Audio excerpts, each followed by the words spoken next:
sports. We are Baltimore. We are Wisconsin.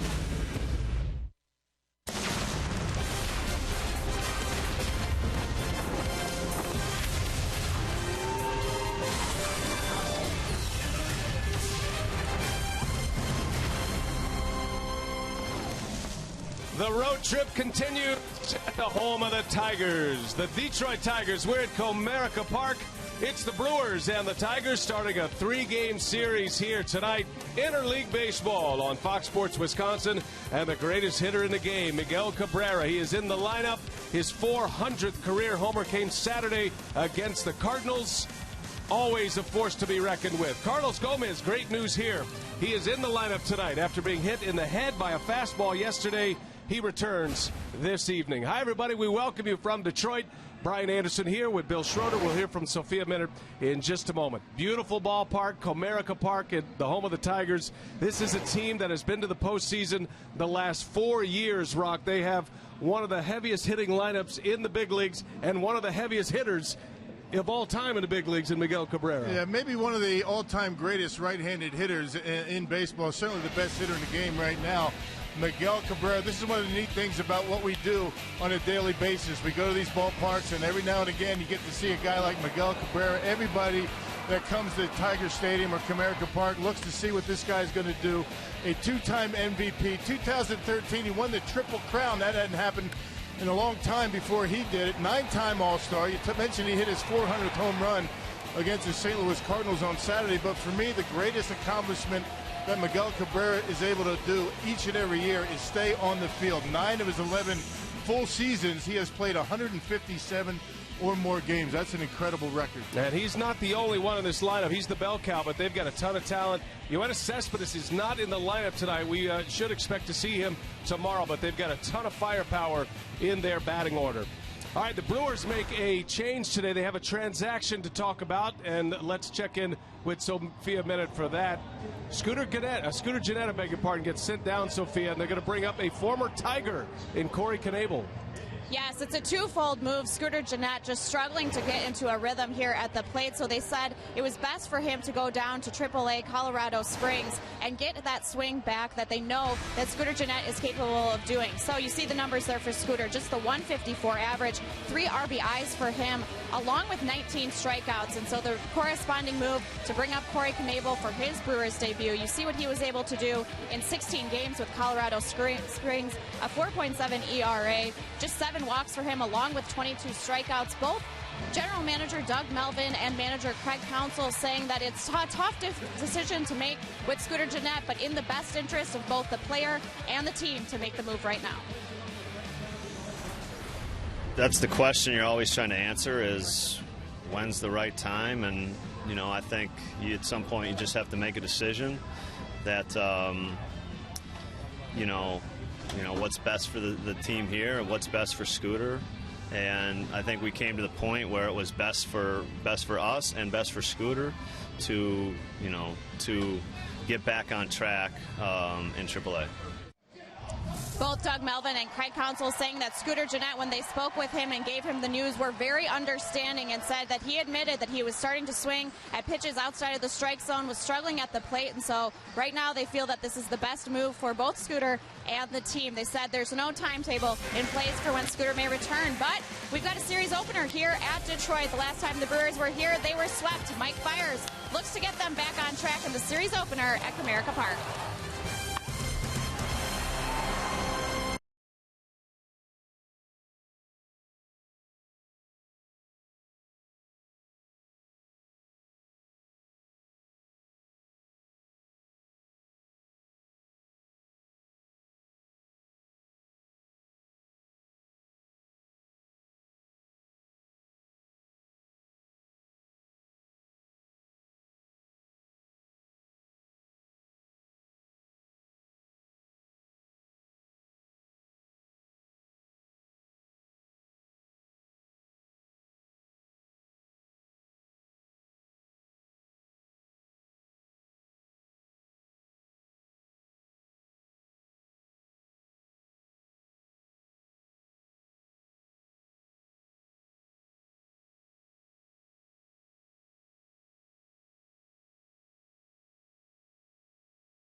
Tonight's Brewers game from the Motor City on Fox Sports Wisconsin, presented by Potawatomi Hotel and Casino. Book your stay now. It's a beautiful night for baseball here. Slightly overcast, but got some heat and some humidity. It's 82 degrees as the sun begins to set in Detroit. Great day for the grand old game at Comerica Park. Starts a 3-game series tonight. Brewers will continue their road trip in Atlanta after this. Brewers dropping 2 out of 3 to the New York Mets prior to this series. Tigers have hit the field behind Kyle Lobstein. Let's give you the Brewers Potawatomi batting order turned in by Craig Counsell. Carlos Gomez, a good sign. He's back in the lineup tonight. Chris Davis bats second, then Ryan Braun. Middle of the order is Aramis Ramirez, who will be the designated hitter tonight. Jason Rogers at first, Elian Herrera at third, and then the bottom 3, Luis Sardinas, Hector Gomez, and Martin Maldonado rounding out the Brewers 9, facing Kyle Lobstein, who is 3-3 this year. 4.33 earned run average, Rock. The left-hander coming off a tough outing his last time out. Yeah, only 2 1/3, 6 runs and a loss to the Twins, but he's 25 years old, 6'3", 200 pounds. He's a big kid, making start number 7 here tonight, and his 13th Major League start. He pitched a little bit with the Tigers last year. Gomez up there hacking away to get us started, and away we go from Comerica. First trip for the Brewers here in this ballpark since 2009. Brewers played here in 2007 as well, but it's been a long time since we've ended up in this great downtown venue. Tigers are off to a good start. Again, they have an excellent team. As Gomez hammers one to left, way back and gone. A home run. Carlos Gomez with a leadoff rocket out of here. 1-0 Brewers.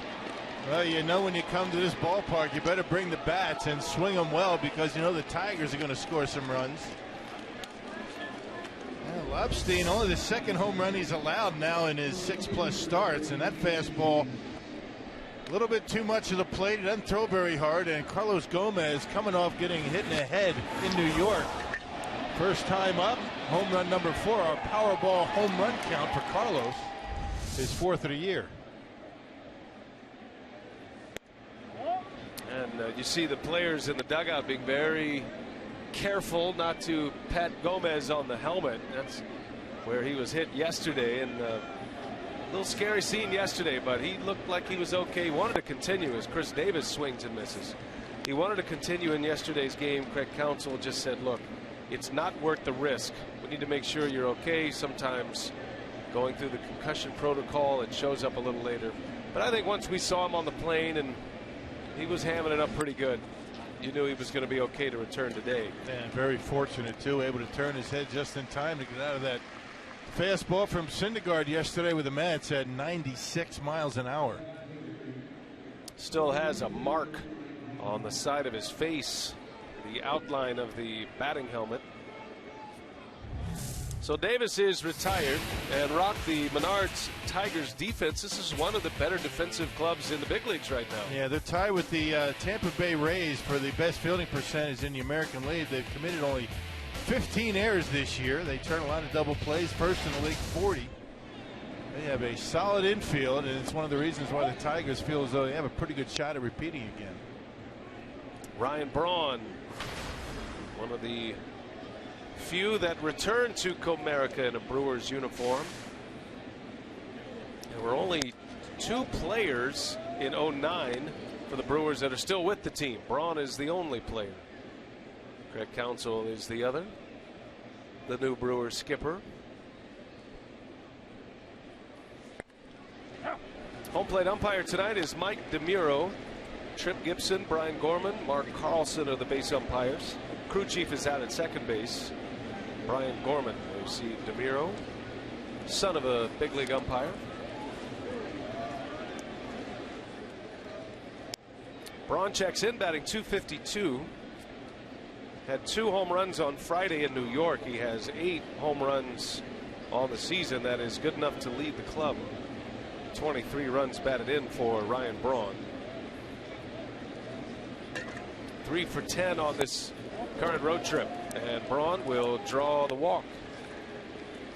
So the second base runner against Lobstein in the first. And I mentioned that Lobstein, not a hard thrower. I mean, he'll get it up there maybe at 90 miles an hour, 91. He throws all 4 pitches, slider, change, and curveball, mixes it up pretty well. But you figure a guy that's as tall as he is, 6'3" and 200 pounds, he'd throw a lot harder than that, but he doesn't. Aramis Ramirez in there as the designated hitter tonight. It is a role that Ramirez does not enjoy, but prior to him announcing this will be his last season as a major league player, you kind of thought, well, this is going to be the role he ends up playing in for the last part of his career. And I think Ramirez despises the DH role so much. He's okay doing it on occasion in a National League lineup, but does not want to be thought of as a designated hitter. And because of that, he's going to go ahead and call it quits after this year. Yeah. Well, you know, he's got the back issues that he's been dealing with. He looked pretty good at the plate in New York. Well, getting up there in age, he's got a lot of games under his belt. Good opportunity to keep in the lineup without putting him on the field.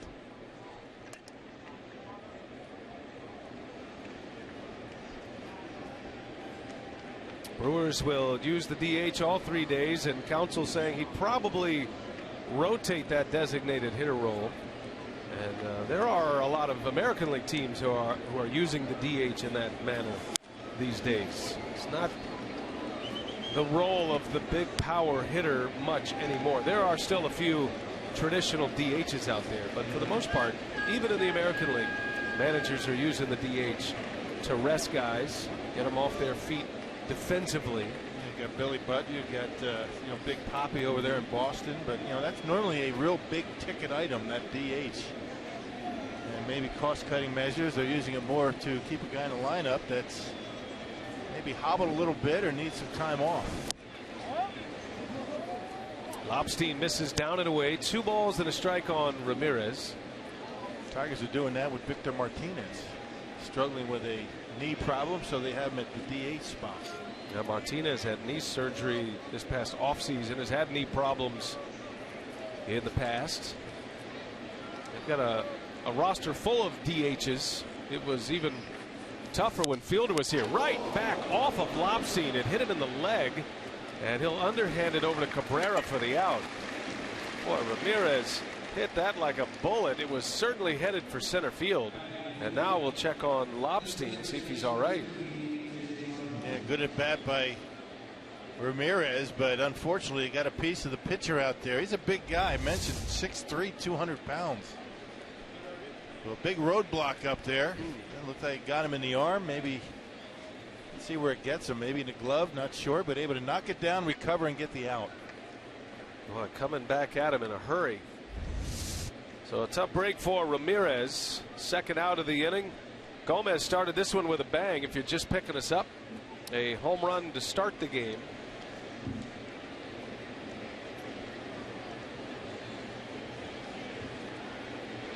Jason Rogers getting the start at first base tonight.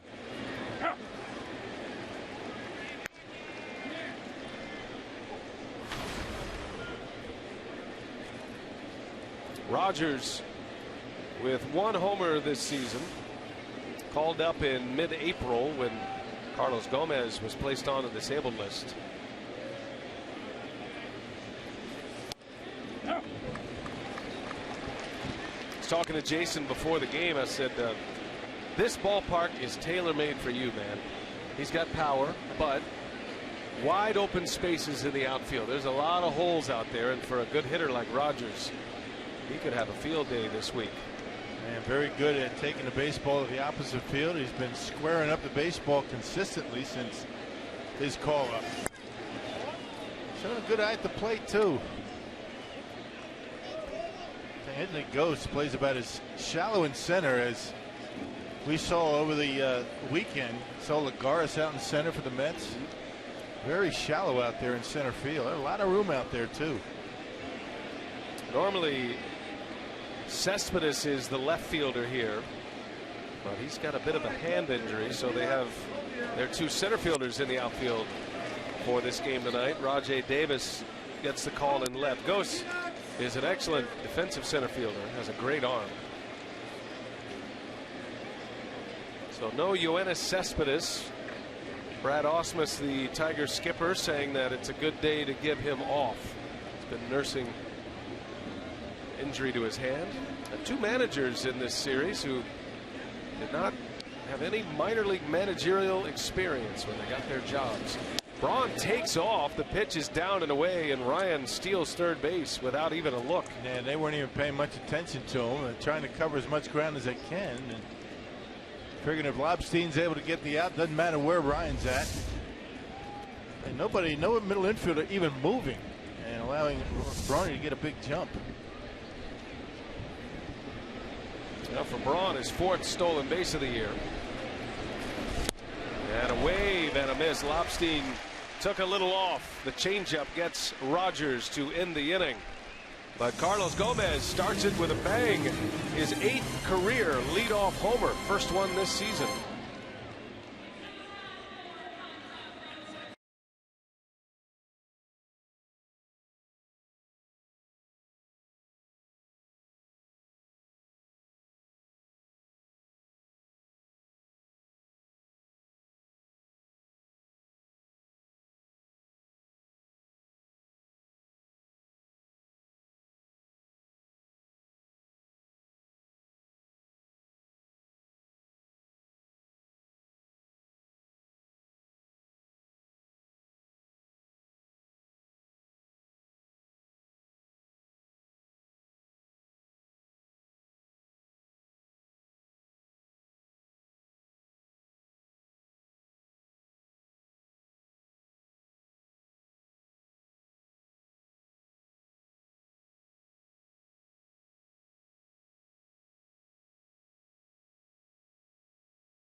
Is brought to you by Menards. Save big money at Menards on all your home improvement needs. By Toyota. See where Toyota takes you. Test drive one at your Toyota dealers. Toyota, let's go places. And by Miller Lite, the original light Pilsner. Cheers. It's Miller time. Brad Ausmus and the Tigers hosting the Brew Crew for the next 3 days. The Brewers off to a good start. Carlos Gomez with a leadoff home run. Ausmus taking the Tigers to the postseason last year. 4 consecutive years in the postseason for Detroit. And Ausmus taking over for Jim Leland. They've got Anthony Gose in their leadoff spot here tonight. And Mike Fiers on the mound, Rock. Well, he's never faced the Detroit Tigers. And not only that, he's never faced any of the hitters in the Tigers lineup in the major leagues, making start number 8 a 5.00 earned run average. Very good his last time out in a no decision against the White Sox. 6 1/3, 2 runs. Actually retired the first 11 batters that he faced. So he was locked in his last time out. His win came against the Cubs. Went 6 innings in that game. That was his first start of May, back on May 2nd. This will be his 4th start in the month. 0-3 with a 5.79 ERA in April, and hoping to turn the corner here tonight for the Brewers. They need a good start. They've had back-to-back poor showings by their starting pitchers. Matt Garza Saturday, and then Willie Peralta yesterday. Brewers lost the last 2 games against the Mets to drop that series. Yeah, which is why the Brewers, send down a position player and bring up another relief pitcher. They need it. Yeah, particularly in this interleague matchup with the Detroit Tigers, you're going to need every bit of pitching that you can get with these guys. They can swing the bats. Council and the Brewers carrying 8 relievers today. If you're just joining us, Scooter Gennett was optioned at AAA Colorado Springs. Corey Knebel is here in the big leagues. Former Tiger, and a the guy the Brewers got in the Giovanni Gallardo deal. 2-2 to Ghost. And that's a base hit. Anthony Ghost continues to swing the bat well. He's hitting .340 coming in. He's a big stolen base threat as well. The rest of the Tigers batting order brought to you by Potawatomi. Kinsler, terrific #2 hitter. You got Cabrera, Victor Martinez, J.D. Martinez, and Rajay Davis. And the bottom three for Ausmus is Nick Castellanos, who has big power, James McCann, their young catcher behind the plate, and Jose Iglesias rounding out the order. Pretty gaudy batting average. Big power numbers in there as well. And this year, the Tigers are showing a pretty solid running game. And Ghost takes off right away. Maldonado's throw is high. Got a walking lead, and he steals his 7th base of the season. Yeah, Rajay Davis leads the team with 8, but the Detroit Tigers second in the American League in stolen bases. Man, power numbers down a little bit for the Tigers, but they've been running a lot more, and Ghost able to get in there easily on a high throw from Maldonado. And a big lead, a good jump, and a little bit of a high throw. Not sure it would have mattered. Well, and against a team like the Tigers, it's all of those little things that add up.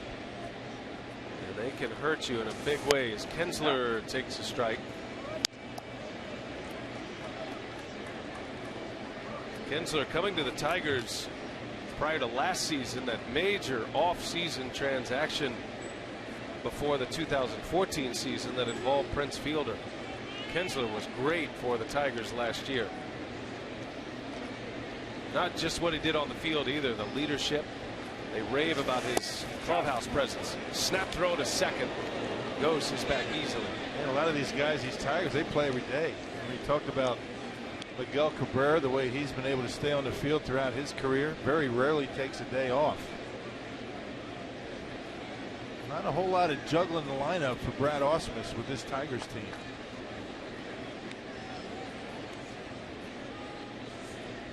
And the dangerous Cabrera looming in that 3 spot in the order just about every night at the ballpark.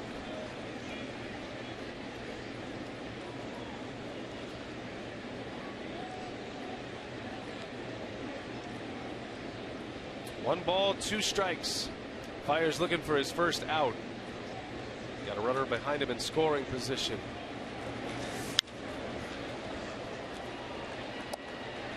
Detroit won their division again last year. They've won the American League Central Division 4 consecutive seasons.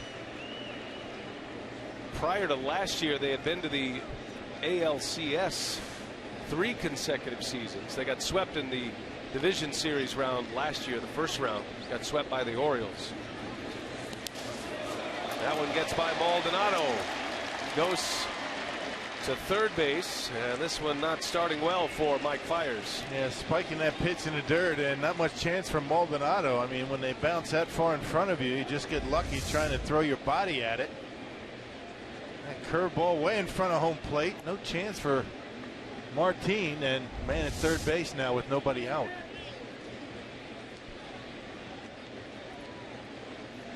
So an early hold for Fiers. Runner at third, nobody out. Kinsler is up there with a 2-2 count. Been a good RBI man throughout his career. Has 19 RBIs this year, batting out of the 2 spot. And one thing about hitting in front of Miguel Cabrera, it's a pretty good bet. If you're Ian Kinsler, you're going to see a lot of pitches to hit. Yeah, a lot of fastballs, but the Tigers are drawing a lot of walks this year, second in the league in walks. Make pretty good contact. Payoff pitch. Kinsler lines it foul.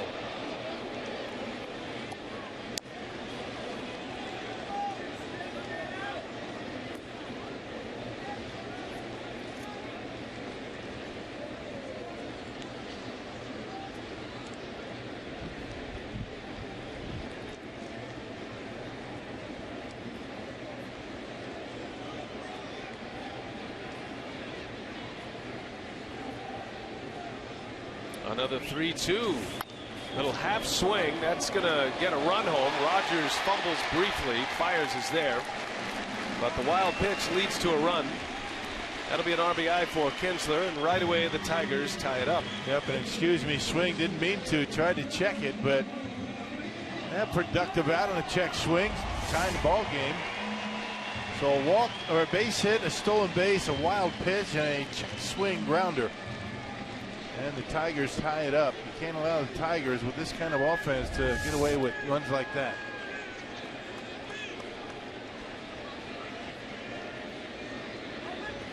So the bases are empty here in the first for Miguel Cabrera.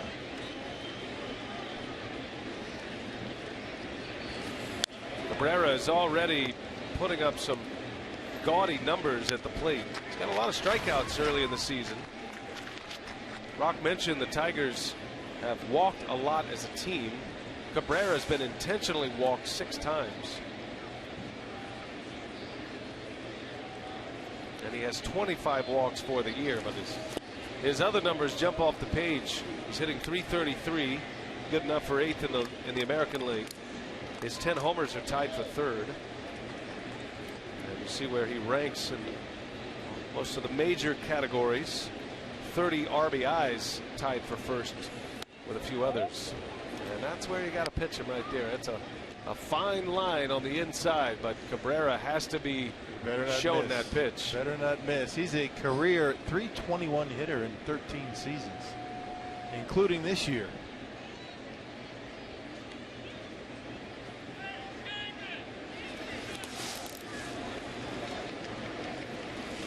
Well, he's won 3 batting titles with the Tigers. The Triple Crown winner 2 years ago. First since Carl Yastrzemski. You know, there was a time, and I was probably one of those that thought we might not see a Triple Crown winner again in the big leagues. Just because of how hard it is to accumulate those numbers and the batting average. Right. And to stay on the field enough to put the cumulative numbers, meaning home runs, RBIs. Well, he does that every year. We talked about that. How, you know, 9 of his 11 full seasons, he's played at least 157 games. Last year was a bit of an injury-filled year for Cabrera. He had an ankle injury, and he still hit 25 homers. Full count.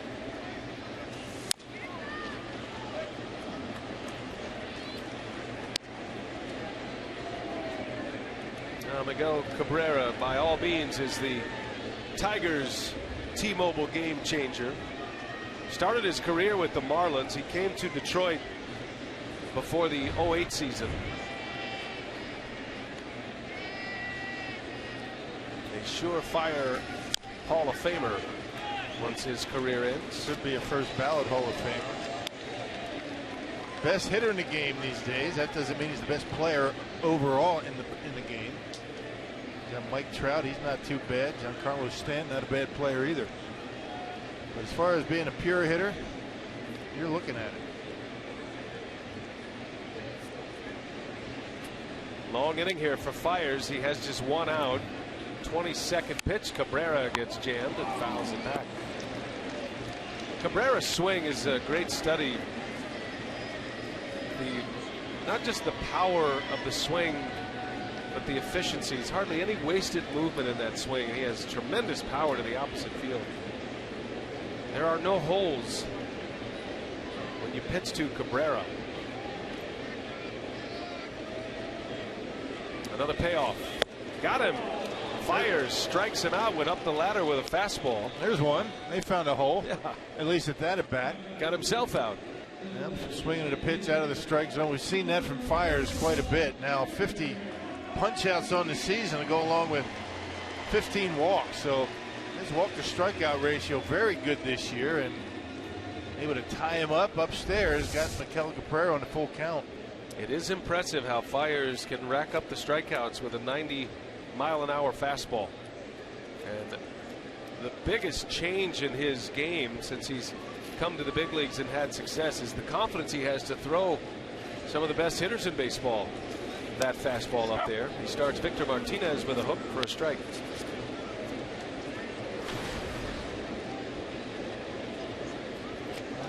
baseball well, just like they say tonight's Tiger starter, Lobstein.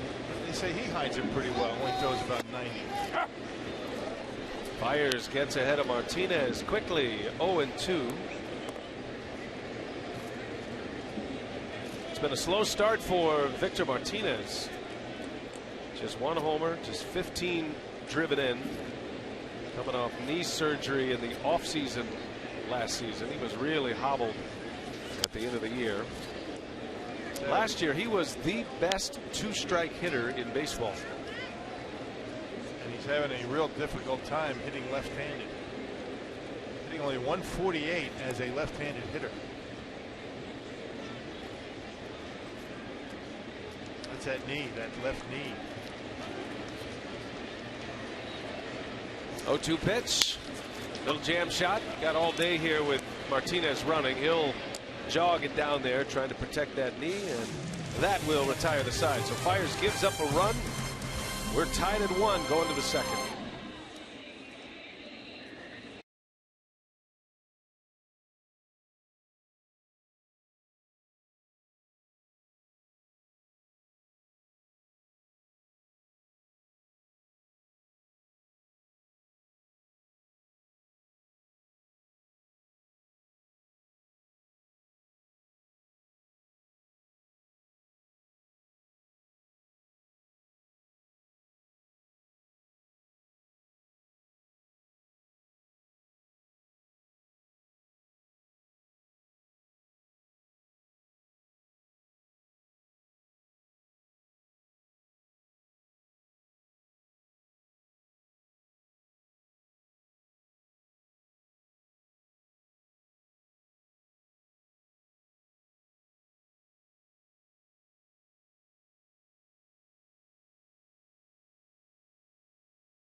The Brewers and the Tigers. Great to have you with us here on Fox Sports Wisconsin.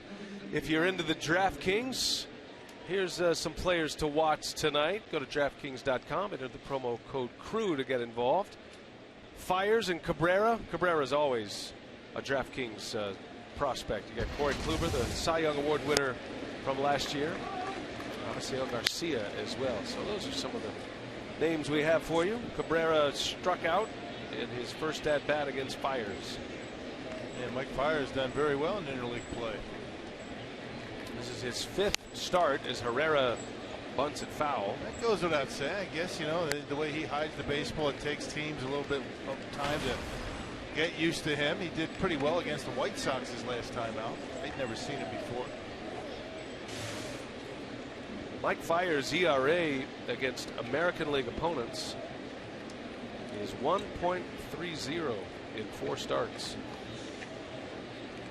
Gave up a run in the first. Herrera, slow roller out to Kinsler. And there is the first out. They talked about the defense for the Tigers. Ian Kinsler's committed 1 error. The right side pretty good. Ian Kinsler 1 error. Miguel Cabrera. Now this is kind of a surprise. Miguel Cabrera has not committed an error this year. Everybody wondering how he would do over at first base. Well, he's just fine. Yeah, I remember Jim Leland was raving about his work at third base when Prince Fielder was signed to play here. But he doesn't get to much. He came up as a third baseman with the Marlins and actually was a shortstop at one point as a teenager. They finally got him over to his more comfortable position at first.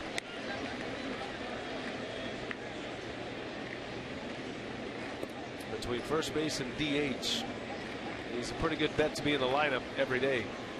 Sardinius, the switch hitting shortstop for the Brewers, gets his 3rd consecutive start. This is our first look at him as a right-handed batter. And 3 hits over the last 2 games as a lefty. And down he goes. Lopstein has a good changeup and able to get Sardinius for the 2nd out. Hey, the Brewers honor the man who kept baseball in Milwaukee with Bud Selig Bobblehead Day, presented by IBS Dynamite. That's Sunday, May 31st against the Diamondbacks. Call 414-902-4000 and go to Brewers.com for tickets. That'll be a lot of fun. Yep. Got a special unveiling event on the 28th, and then it's open to the public on the 29th. Excited to see that. It'll be a nice little historical piece. The history of Major League Baseball in Milwaukee through the eyes and leadership of Bud Selig. Hector Gomez. Foul past 3rd. What'd you call it? Commissioner Emeritus? Commissioner Emeritus. Is that what you were saying? That's his title now. Yeah, not retired commissioner. He is a former commissioner. Commissioner Emeritus. Can you just say former commissioner? Still on the payroll. I think you can. Okay. Can we just call him commissioner? We It's just like, you like just a president, right? You just call it Bud if you want. Or if you're Bob Uecker, you can call him Al. Yeah, you don't want to go there. There's only one guy that gets away with that. He's the only one I know of, right? Right. Hey, Al.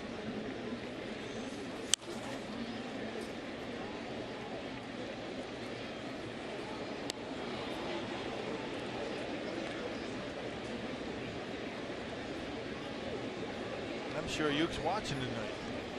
Back in Milwaukee. Taking this rest of the road trip off. Getting ready for the next homestand. Down the right field line, Gomez slicing just. Oh, that's fair. It hit the line. And that bounces out. That'll be a ground rule double. Tough angle up here from the press box, but it looked like J.D. Martinez thought that was a foul ball.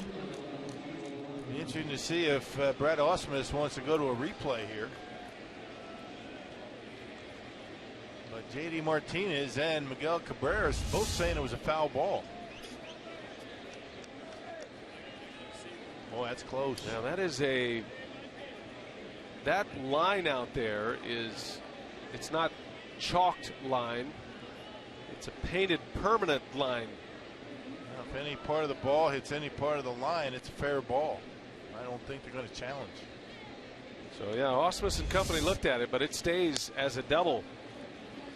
And the second hit for Milwaukee. Both of the Gomez's in the lineup have the hits.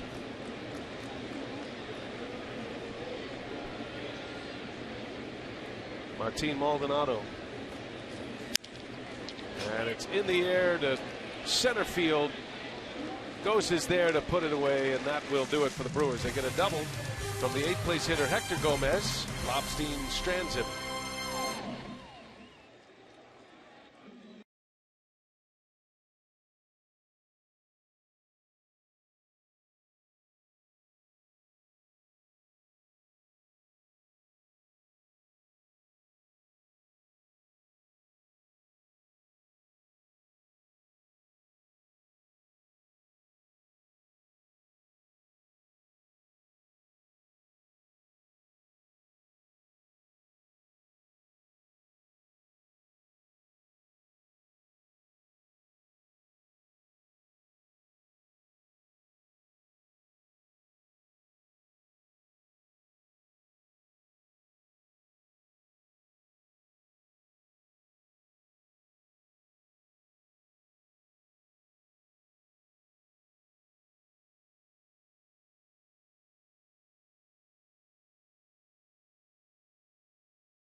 and Casino. Brewers and Tigers tied up at 1, and with the strikeout of Miguel Cabrera in the first, Mike Fiers now has 50 strikeouts on the season, 28 of those now coming in the month of May. And on facing this Tigers lineup, he said it's about staying within himself, and he said it's been an adjustment of how he's pitching in the zone. He felt that earlier in the season that he was pitching a little outside of the zone early in counts, and so he would find himself in a lot of 2-0, 2-1 counts where the hitter had the advantage, and then he would have trouble coming from behind. So he said it's been important for him lately to use all 4 pitches for strikes and use them for strikes early in the count. So that's been the emphasis for him lately, and that approach has worked out.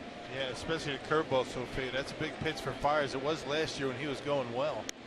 Able to throw that first pitch strike. Not many guys are going to swing at that. So when he's able to get ahead in the count with that curveball, really makes the fastball much more effective.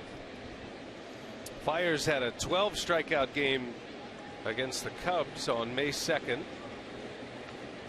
Last time out against the White Sox had 7 punch outs. That ball's ripped into right center field. Ryan Braun, long way to go, and Braun reaches up and makes the catch for the out. J.D. Martinez gave it a ride, but Braun takes an extra base hit away. Yeah, that's the strong side for Ryan Braun, able to go into right center field. Made a great catch in New York, a diving catch right on the warning track at Citi Field, and that was on Friday night, but able to go back, angle back, playing deep and right, and able to haul it in just shy of the warning track this time. Every outfielder seems to have one direction that they go a little bit better than the other, and for Ryan Braun in right field, it's going into that right center field gap. And when he was a left fielder a few years back, he always felt more comfortable diving toward the foul line. He always felt like he thinks it comes from his infield days. As Rajai Davis fouls one away, he recognizes that fact, and he said, yeah, you know, I do feel more comfortable diving to my right, and for whatever reason, but so play the line a little bit more, right? Playing shade toward the line, out and right. Having watched Ryan Braun all these years, you can almost come up with you know, a number of great diving catches of his, and I'd say all the ones that come to mind, either left field or right field, have come when he's diving to his right. Yep. He has had a few good ones this year going to his left toward the line. He's getting more and more comfortable with right field as the years go by. Always been a good outfielder. Davis fouls one right off his foot.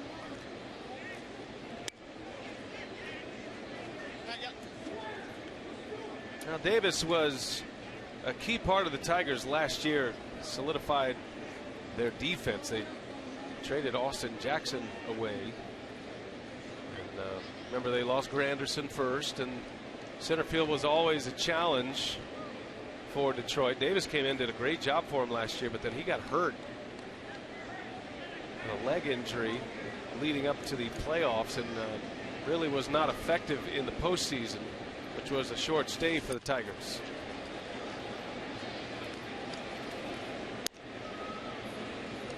Good combination of speed and power. He leads the team in stolen bases with 8. Pretty good throwing arm out there. They can cover some ground in that outfield, do the Tigers. It's a big outfield at that. 2-2 pitch. A hot one on the ground. That is fair. That's going to end up in the corner. And Rajai Davis with a stand-up double with 1 out here in the 2nd inning.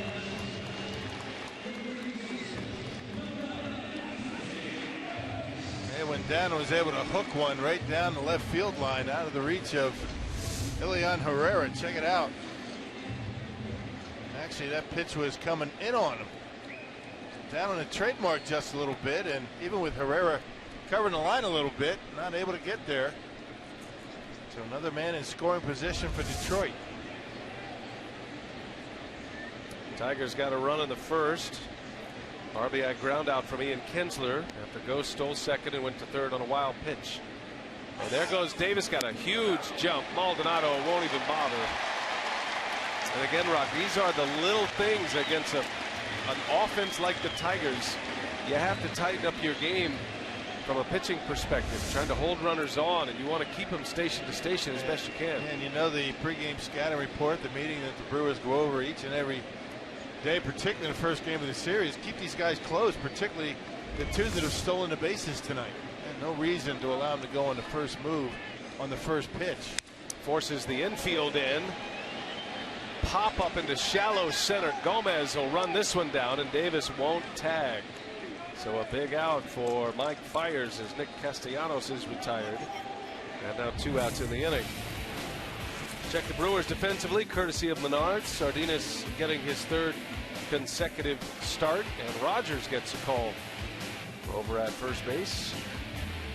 This is a lineup, at least in the infield, full of backup players that have emerged into more significant roles for the Brewers at this point. Yeah, all the lefties on the bench.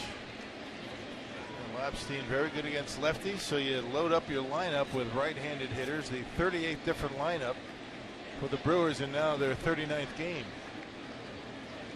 The Tigers catcher James McCann is up. He drops a bunt down, and it's a good one. Fiers' throw is wild. A run scores. McCann on his way to second.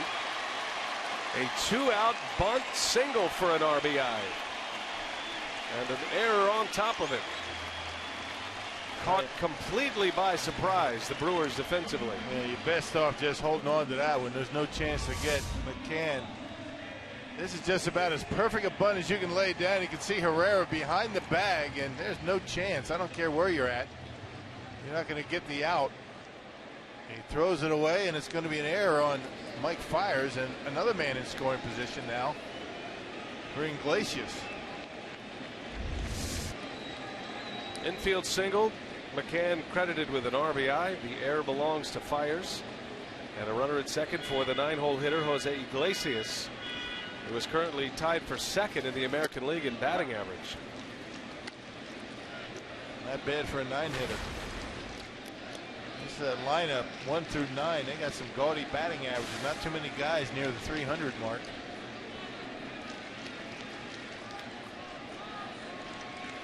Iglesias finally healthy once again. Shortstop the Tigers got from the Red Sox a couple of years ago. Center field and shortstop have been a bit of a revolving door for Detroit. Iglesias was hurt last year leading up to the playoffs as well. Stress fractures, both shins. It's been a tough injury for him in his young career. Shattered bat. Herrera bobbles, got to hurry it to first, and just in time to get the speedy Iglesias. So the Tigers might take a look at that. Yeah, they are maybe not acknowledging that they want to look at it, and now Ausmus says no thanks, waves it off. Mike DeMiro clears everybody to the between innings period. 2-1 Detroit.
homering to start the game.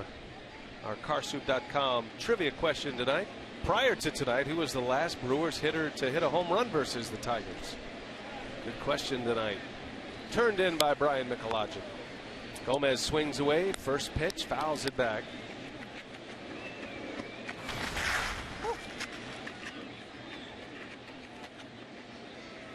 Carlos with his 8th career leadoff homer. First time he's done it this season. And his 4th homer overall of the year. And it got out of here in a hurry to left.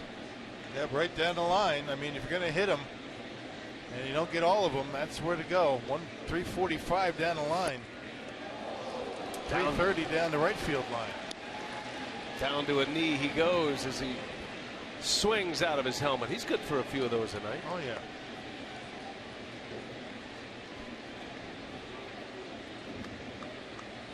Lobstein with a 1-2 and a little half swing. He goes, but the ball gets back to the screen, and Gomez will reach safely.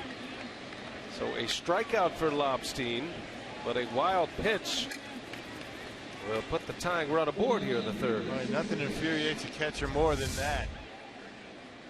You can see trying to get down. You see where it hit. It hit right on the corner of the plate, went straight over McCann's head. Nothing he can do about that. That's just one of those where you just throw your hands up and say, what do you want me to do? Let the Brewers get a break. Good speed at first. Did you ever do a little manicuring of the home plate area to try to smooth out that edge? Oh, yeah. But you know, the home plate areas back in those days were not nearly what they are now. Back in the good old days, the home plates were different. They're pristine. And that little edge with the rubberized home plate where it cuts into the dirt. If it hits that front, away it goes, just like that. No chance. Right up in the air. You'd rather it skip across home plate. Those are the ones that usually hurt you a little bit, though, right?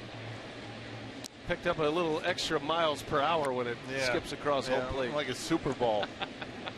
That's what I remember.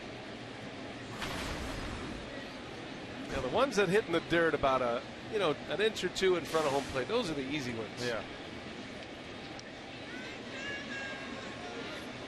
I'll see if the Brewers can take advantage.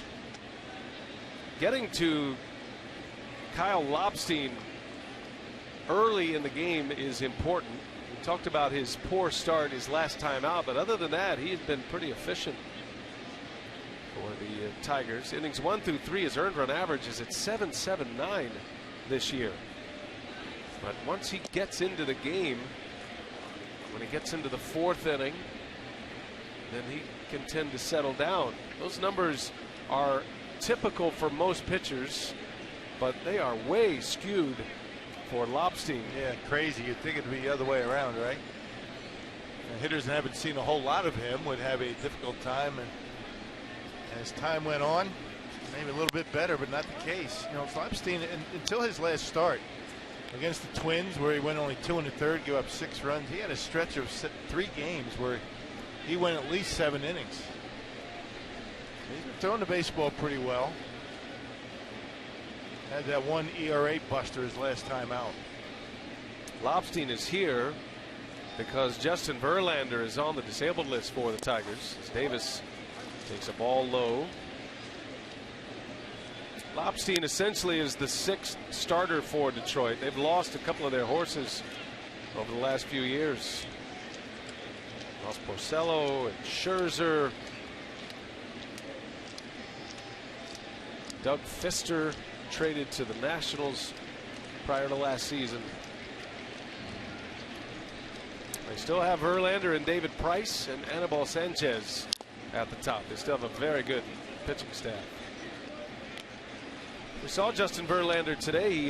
This is a big day for him, big news day in his return. He has a triceps injury, and today was the day he was allowed on the field and in the bullpen. He threw 45 pitches today. So his progress continues with the Tigers. They're hoping to get him back by the end of June. Yeah, Brewers very happy to have to deal with him this year. Davis back up the middle. It's bouncing right to Kinsler. Steps on the bag for one and turns a double play. That was a heck of a play by Kinsler, who had to not only get the ball in his glove, but get his body redirected to make the out. Yeah, we talked about how good their defense has been. They turn a lot of double plays. They lead the American League in twin killings, and Ian Kinsler certainly enough arm to make that play by himself. Excellent play by Kinsler.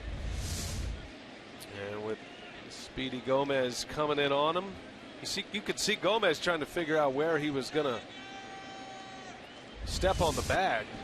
That was going to determine how Gomez was going to slide. Yeah. Kinsler used that bag to protect himself. Yeah, even Gomez couldn't get there in time to affect that throw. What a nice play. Got to have a good arm to be on that side of the bag and make a throw to first. Ryan Braun, a big swing and a miss. 0-2 the count.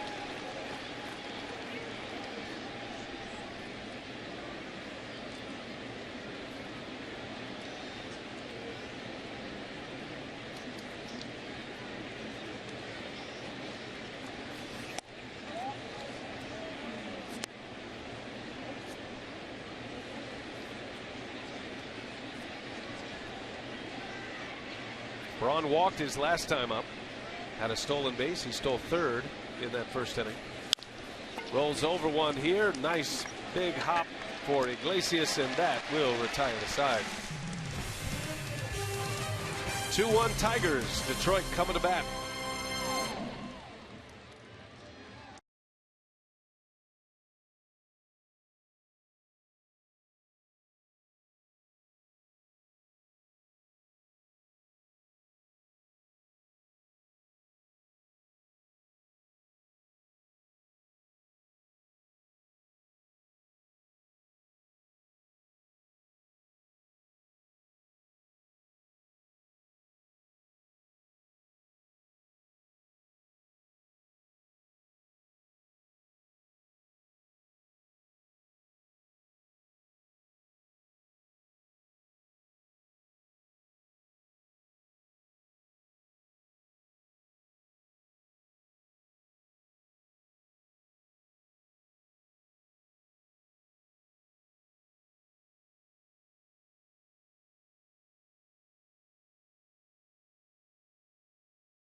Presented by Potawatomi Hotel and Casino.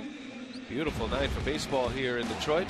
Don't forget, tonight on Fox Sports Live, Lightning and Rangers square off in Game 2 of the NHL playoffs. Got some draft coverage concerning quarterbacks, and Marlins general manager Dan Jennings taking over as new skipper in South Beach. Dontrell Willis has an inside look. You can see Fox Sports Live tonight at 10 p.m. on Fox Sports 1, or see the simulcast right here on Fox Sports Wisconsin. That's an interesting move, huh? No real managerial experience, never played. Gonna go down in that dugout and turn things around. I mean, it is one of the more unprecedented moves in the history of baseball. Right. Little grounder out to second base. Gomez will make the play, and Anthony Gose is retired. Yeah. Now, Jennings was the Marlins general manager, and this is what he dressed up like tonight. Yeah. Suited up. He put a tie on. Connie Mack style. Where's the top hat, right? Very, very cool. But you said unorthodox and unprecedented. That's what I meant when I said very interesting. Well, it's going to be a tough sell. I mean, I think the way the Marlins presented it, is that when they went through the characteristics of what they wanted from their manager, is Kinsler grounds one over to third, and Herrera will take care of the Tigers second baseman. 2 quick outs here. Craig Counsell entering into the managerial role without any managerial experience, but Counsell had a significant playing career and had been in the front office. Yeah, I mean, I don't think there's any comparison between the two. Dan Jennings did not play professionally. Right. Never coached or managed at any level professionally. Is a fantastic person and an excellent general manager. He's been a great front office guy. Very well respected, well liked, funny. This is another area, though, that he is going to be severely stretched. Even his mother asked him if he was crazy taking the job. Now we'll watch that with interested eyes. Not sure how many games you're going to win being well liked and funny, though. That's right. That runs out after a while, right? Well, good luck to him anyway. Now he's responsible for building that roster. Mike Redmond let go. 2 outs for Cabrera. 2-1 on Miguel. This is how you want Cabrera to bat, with nobody on base. Fire's got him on a high fastball his first time up. Got to mix it up with this guy. You can't attack him the same way all night. Fire's lone strikeout tonight was on that high fastball to Cabrera in the first. Fiers has been able to get ahead pretty regularly. In the first inning, the first 4 batters he faced, he got ahead of them 0-2. He's got Cabrera 2-2 after falling behind 2-0. And Cabrera spoils another one foul. And he's thrown the first pitch strike to just about every hitter so far tonight. That's a plus. 9 of 12. Keeps that up, he's going to have a good night.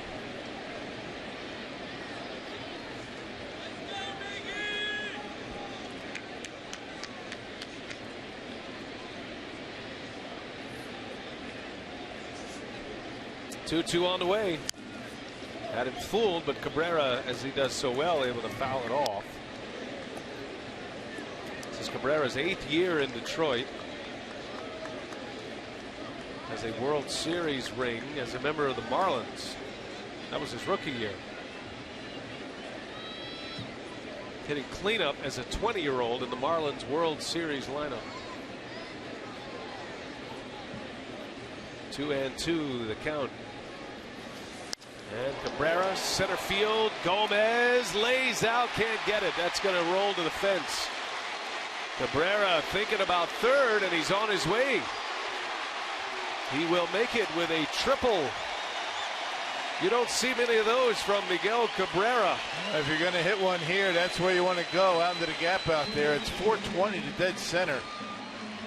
A lot of room out there, and once Gomez made the commitment to dive, which you might not want to do, you play it safe with nobody out, or I should say 2 outs and nobody on. Now you're willing to give up the single, but not the extra base hit, and put him in scoring position. I think if he had to do all over again, I think Carlos plays that safe and just gives Miguel Cabrera a single. It's his first triple of the year. He's never had, or hasn't had, more than 1 triple in a season since 2008. That was his first year as a Tiger. He had 2. Most triples he's ever had in a season, 3. Think he ever gets tired of hitting line drives? I'm guessing no. No, I guess not. Here's Victor Martinez now. This is an inning for Fiers. You have to strand Cabrera. 2-out hit, get the first 2 outs quickly. Tigers just peck away at you, and then they have enough power in their lineup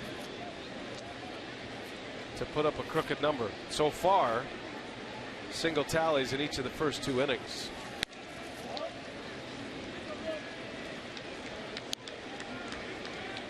The fact that they're able to put the ball in play a lot. JD Martinez is the one guy that's going to strike out a lot. The rest of them find a way to put it in play with 2 strikes. And the best in the business here in Victor Martinez. 1-1 to count. 2-1. See his splits. He's had a rough time against right-handed pitchers, which doesn't have so much to do with the pitchers. It has to do with what side of the plate he hits from. It just doesn't have any power. You know, no real solid base on that back leg, that left knee. Much more comfortable as a right-handed batter against lefties right now because of the injury. Yeah, fires. Misses badly. 3 balls and a strike.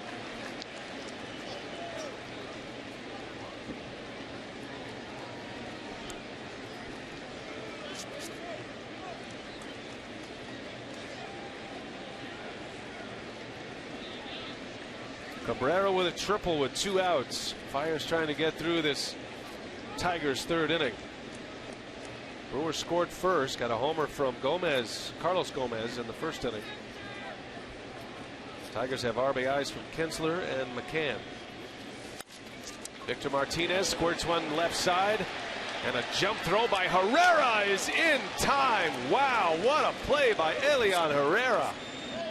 He's got a slow runner, but so what? That was a great play by Herrera. A shortstop by trade, and he needed all of that arm here.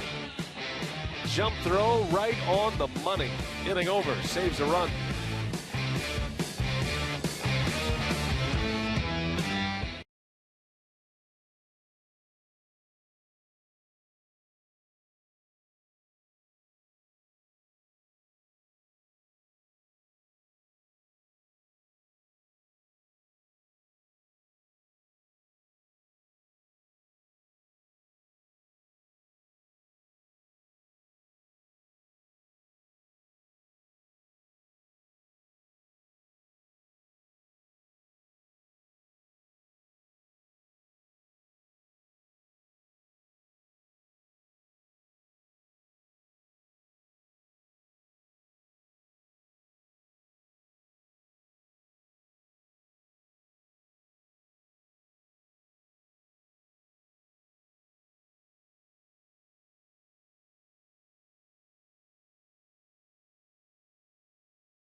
In the offseason, about an hour and a half from Comerica Park. This is our Columbia St. Mary's Worth Another Look, and Rock, that was impressive. Yeah, the advantage of having a shortstop over at third base, the jump, throw, and check it out, the arm strength all the way in the air over to Jason Rogers. And here's Aramis Ramirez, first ball swinging, and it is gone. Ramirez ties it up. A line shot just inside the pole down the left field line, and the Brewers even things at 2 apiece, and both of those home runs in a very similar spot in left field. Yep, making a mistake is Labstein, the 3rd he's allowed this year. Coming in, he's only allowed 1 in his first 6 starts, so Herrera saves a run. Ramirez on the first pitch, middle in, able to keep it fair. That's a 2-run swing right there, my friend. Save a run, you get a run, it's a tie game. 4th home run for Ramirez. Jason Rogers takes a ball.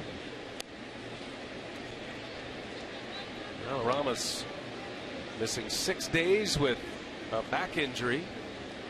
Came back in New York, had 3 hits that first game.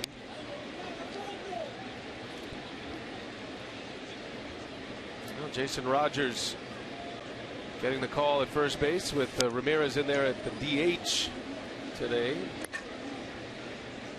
2 balls and a strike on Rogers. Rogers will take the at-bats. He's a guy the Brewers would like to get going at the plate. When he's played, he's had pretty good success. Tough job, though, coming off the bench. A lot more opportunities in a National League lineup than an American League lineup, but for a young hitter, it's one of the toughest things to do. No doubt. When you're not playing every day, he came up from the minor leagues, haven't been in the lineup just about every day. At-bats have been hard to come by, and I think one of the reasons he hasn't been able to get as many at-bats as I think Craig Counsell would have liked is not sure where to play him. Struggles defensively from time to time, particularly at third base. And at-bats are going to be hard to come by at first with Adam Lind over there.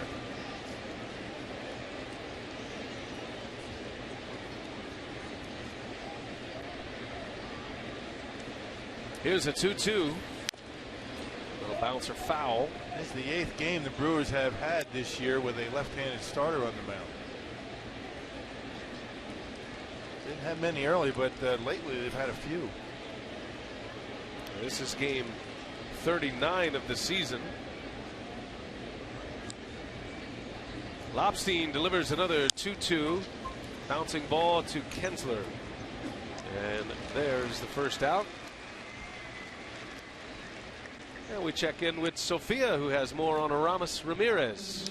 Yeah, after missing the 6 games with the back injury, all he did was show up on Friday night and collect a 3-hit night. And manager Craig Counsell said you just sort of marvel that after not being able to swing a bat hardly at all for the week, that he can come in and do that. But he says that Ramirez has the type of swing and also the experience that allows him to do it. He said he just has that quiet, calm approach. He has the natural rhythm and timing, and he says when he finds it, it's there, and he's in that groove right now. I think he's one of the few guys on this roster, maybe in baseball, that can take 6 days and use it as a benefit. I think he needs time like that. Maybe not 6 days, but 2-3 days off from time to time for Ramirez is important for him. And Ramirez talked during spring training that his schedule this year, if he gets to about 130, 135 games played, that'll be a good schedule for him. That'll allow him the necessary off days, and he's hoping to avoid injury, hoping to avoid a trip to the disabled list. And you might see him get an off day here in this series. Although with Ramirez, when he's starting to hit, he gets in a real hot streak. You certainly don't want to take him out. Sardinas with a base hit. So his first hit as a right-handed batter as a Brewer. The switch hitter comes up with a 2-out single. Yeah, he worked hard down in the minor leagues. He wasn't very impressive at the plate in spring training. But there's a curveball right there. He's able to stay back. Check it out. Not much of a stride. Just kind of picks the heel up and able to drop the head of the bat on it, and then a line drive into left field. That's a nice piece of hitting. He is showing well early. Has hits in all 3 of his starts the last 3 nights.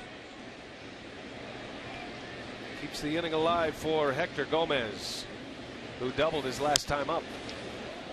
I spent some time on the phone with Rick Sweet, the Brewers AAA manager over there in Colorado Springs. I mean, look at all the guys from AAA that are on this ball club, and who better to ask about these guys than their manager, right? He said that you're going to be surprised to see Sardinas the way he's swinging the bat, and so far he's been right.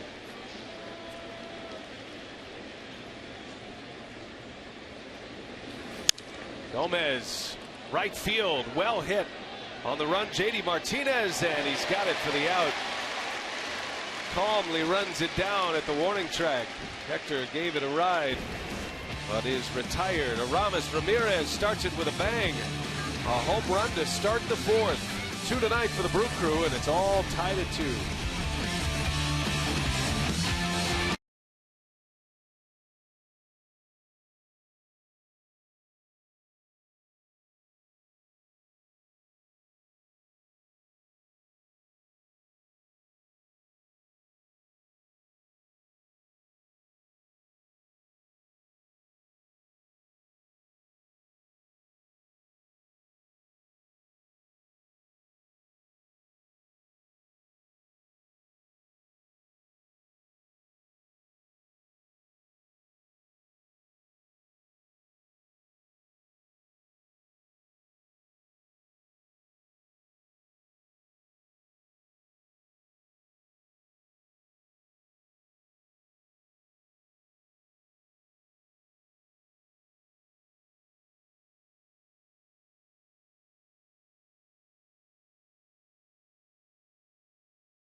4th inning. And next week, the Brewers take on the defending World Series champion, San Francisco Giants, as they return home on Memorial Day to begin a 3-game series against Buster Posey and the rest of the Giants. That's Monday, May 25th through Wednesday, the 27th. Visit Brewers.com to reserve your spot today.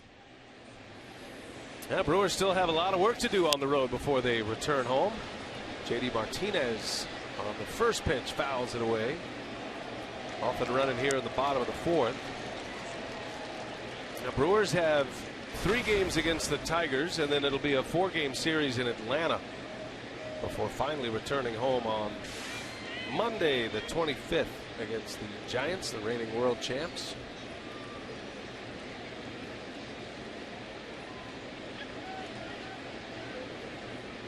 J.D. Martinez, who made a nice running catch, taking a hit away from Hector Gomez. Yeah, Giants got off to a real slow start. What did they lose? 9 straight? They're now 2 games over 500 and right back in the race. Giants are off tonight. Beat the Reds yesterday. 0-2 pitch. In the air, right field line, hit well, slicing, foul. This guy's got impressive power. Yeah, much different hitter than we remember from him as a Houston Astro. I mean, completely different approach, completely different setup and swing. Snapped an 0 for 23 run at the plate. He's been hitting well since over his last 8 games, hitting over 370. I guess the influence of Miguel Cabrera, huh? Let's not forget about Wally Joyner, the hitting coach. Wally's a pretty good hitter back in his day. He was a teammate of mine with the Angels. Yeah, and the connection was Dave Clark, who was with the Astros at the time, and he's the one who recommended that the Tigers give him a chance. What's interesting about J.D. Martinez, there's Wally Joyner. J.D. Martinez was very close with the Avila family. Alex Avila, the Tiger catcher, is on the disabled list. Alex's dad, Al, is assistant to the general manager here with the Tigers. They've known J.D. since he was a teenager, and so it was just a nice fit. None of them, not even J.D. Martinez, expected the kind of year that he had last year. And under the tutelage of Dave Clark, just completely reworking his swing. There's Al Avila, assistant to Dave Dombrowski in the Tigers front office. I was talking to Dave Clark about J.D. Martinez last year, and he said, you know, the thing about J.D., he had a lot of success coming up in the Astros system. He was a very talented hitter. He came to the big leagues, high expectations, but it was only when he struggled and couldn't get out of it was he willing to start making some changes. Right. And I said, well, what did he change? And Clark laughed. He said, everything. And his swing does look completely different. Remember, he was just had a real busy. Kind of turned his front foot. He really didn't lift it off the ground. Now he does pick it up, set it down, but I guess that's a Miguel Cabrera influence. I guess if you're playing with a guy like Cabrera, you're going to watch him and try to emulate what he does up there. Just when you watch him stand at the plate, he's just much calmer, has a much calmer look about him. And he turns that one around quickly and is past Sardinas at a base hit. Well, the Tigers put their lead man on to start the 4th. And a good battle won by Martinez that time. Fiers made some good pitches. Finally gave Martinez one that he liked. It was supposed to be away. Fiers missed the entire width of the plate, ended up middle in, and Martinez pulls the hands in and shoots it into center field. Well, he went from a guy who was potentially out of the game, at least at the big league level, to a middle of the lineup presence after his 23 homer year last year. Davis loses the bat on that swing. Almost took out his teammate in the on-deck circle, Castellanos.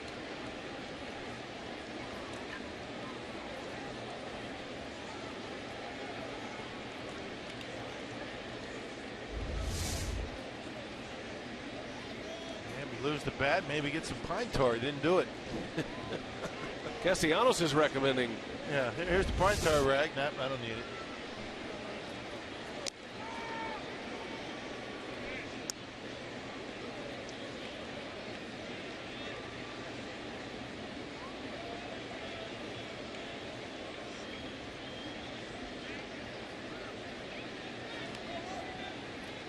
Tough guy to double up. He'd have to hit one right at an infielder. Fires a fly ball pitcher. And trying to keep JD Martinez close. The Tigers already have 2 stolen bases. Virtually uncontested stolen bases. So you got to keep an eye on these guys. And Martinez, a very slow runner. So those throws to first are on orders from the Brewers dugout. So whatever they're trying to find out here. Red Counsel and company. Maybe see if Davis is there to bunt. He didn't show bunt either one of the throws.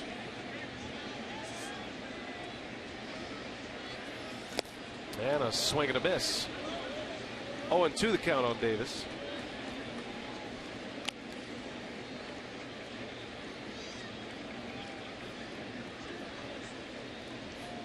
There's always a method to the madness. There's always a reason behind so much of what goes on. Yeah, like a chess game. May seem benign just sitting here as a fan watching the game, but there's usually a purpose behind it. You're trying to have the opponent tip their hand one way or the other.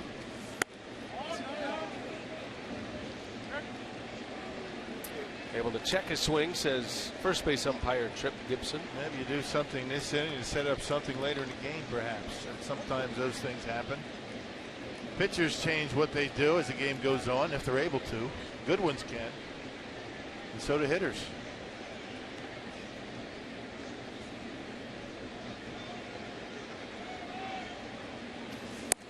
And down goes Davis. Fires, surprised him with a fastball.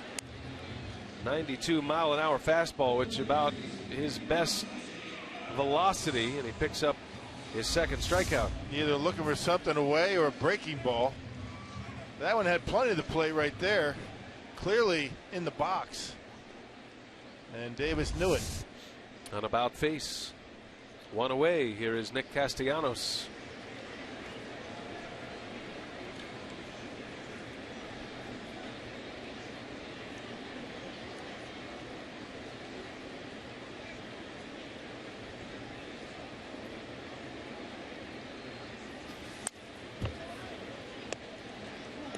Castellanos, another of the Tigers lineup with tremendous power.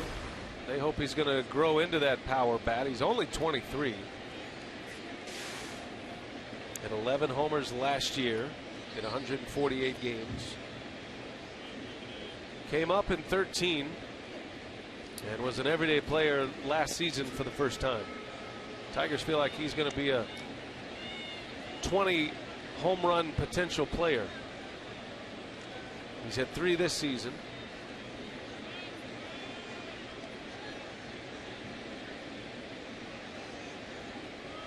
Homegrown product, Nick Castellanos, out of the Tigers minor league system. Yeah, good combination, good mix of young players and veterans on this Tigers ball club.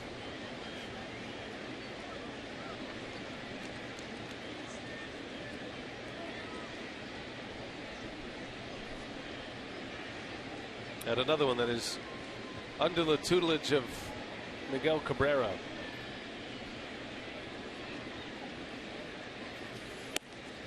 In there for a strike. Fires back to the fastball. Castellanos disagrees. Yeah, trying to bust it inside. Not sure he did it on purpose to Davis, but it ended up there. Castellanos caught looking on a pitch on the inside corner that time. Nothing wrong with pitching inside, particularly if you've got a curveball to go with it. Got a runner at first. That was a leadoff single by JD Martinez. He's still there with one out.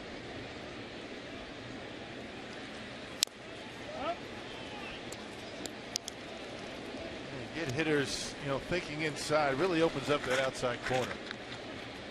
The curveball from Fires, the cut fastball. We haven't seen too many cutters from Fires so far tonight. been a good pitch for him.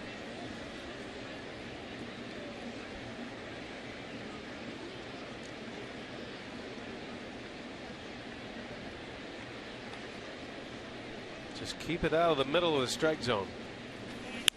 Up top on a hop, Gomez, Sardinas, and a double play. Fires is out of the 4th inning. Castellanos getting on top of a high pitch and a double play to end it.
Don't just live, shine. By Piggly Wiggly, the official supermarket of Fox Sports Wisconsin. And by Hupy and Abraham, 800-800-5678.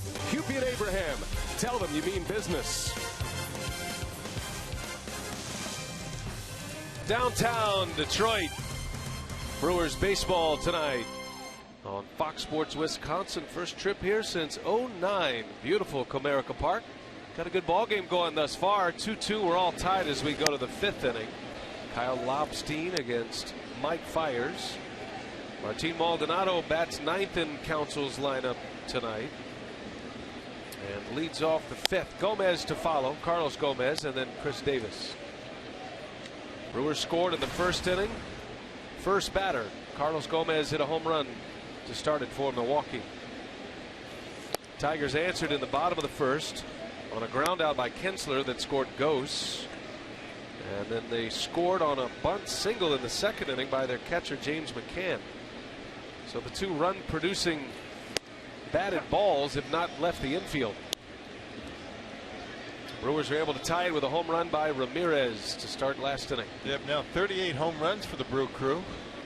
All by themselves in 4th place in the National League in home runs. Backing up on it, Castellanos. He slips, but has time. Takes care of Maldonado for the first out.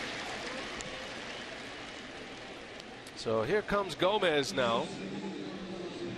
1 for 2 tonight. Our carsoup.com trivia. Prior to tonight, who was the last Brewers hitter to hit a home run versus the Tigers? And the answer is Craig Counsell. He hit one off of Justin Verlander back in 2009. Who would have thought? It's kind of what he was known for, the long ball. Yeah, who would have thought? I don't think anybody would have picked Counts. I mean, look how far he hits this one right here. This is a no-doubter of Verlander. What was that, about half a row up? That's all it takes. You don't have to hit him any further than that. That way counts. Yeah, I remember that well. Unfortunately, the Brewers were swept in that series, but that home run for Counsell against Verlander, I believe it broke up a shutout, if my memory serves.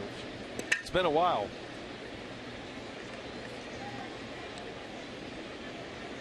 How about Gomez's batting stance right here?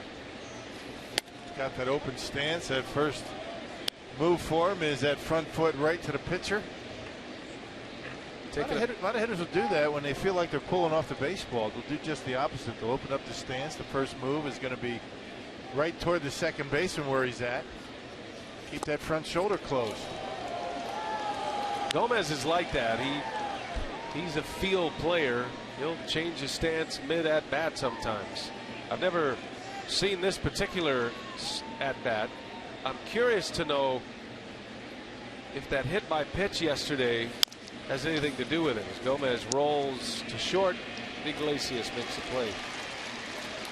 Have to find out after the game if his vision is bothering him a little bit tonight. Well, maybe that, but you know, if he's at all leery about staying in there, that's the last thing you want to do. Your first move is toward home plate. I don't think there was anything wrong with his vision. I doubt he'd be in the lineup. Of course, you never know. He might not say anything. Here's Chris Davis. 2 outs in the inning.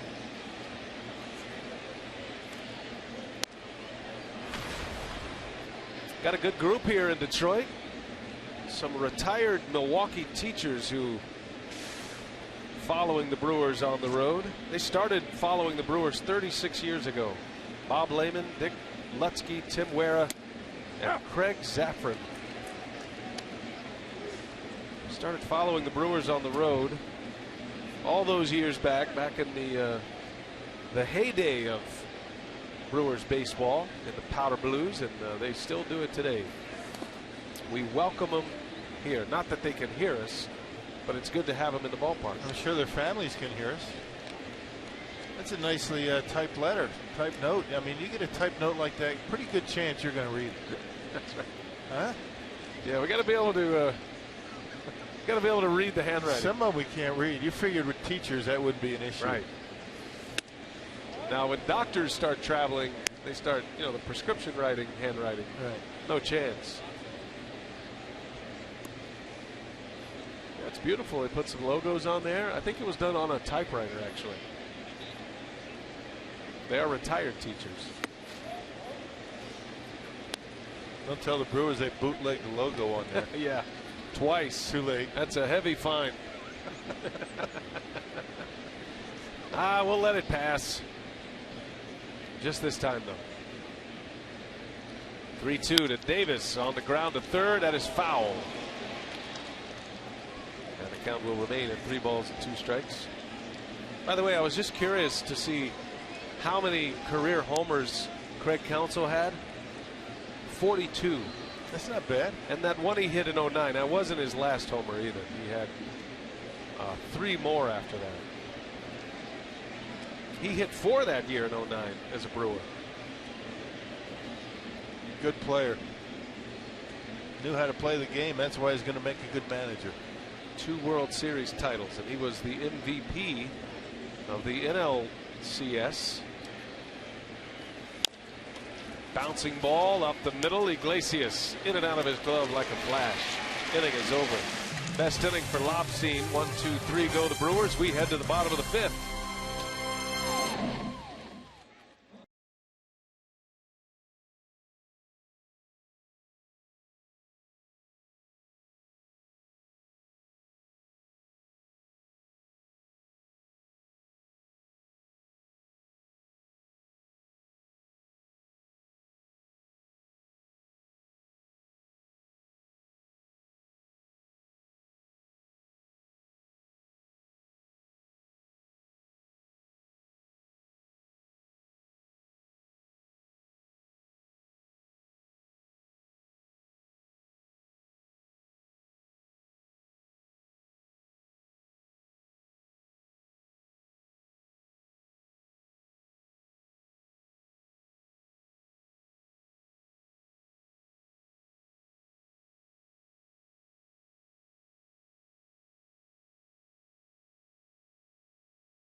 Potawatomi Hotel and Casino, even at 2 here at Comerica Park in the bottom of the 5th.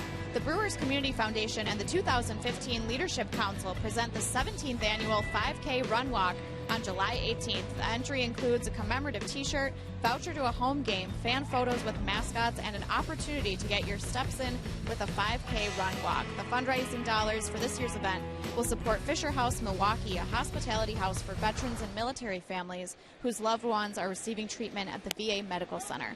The run walk is always a sellout, so make sure you register. You can do that at www.brewers.com/5K run walk. And before today's game, manager Craig Counsell was asked about Brad Ausmus, who also has a experience similar to Craig Counsell in that he became the manager of the Tigers without any prior coaching or managerial experience, and he said it certainly helps that both of them are fairly recently retired players taking over in these new roles. And he said it's a common experience. He said our stories are relatable to the players, then that when we tell a story or tell them about a situation, our players know the players we're talking about, they know the situations, and so he says it's a little easier to have that bridge and have that dialogue with them.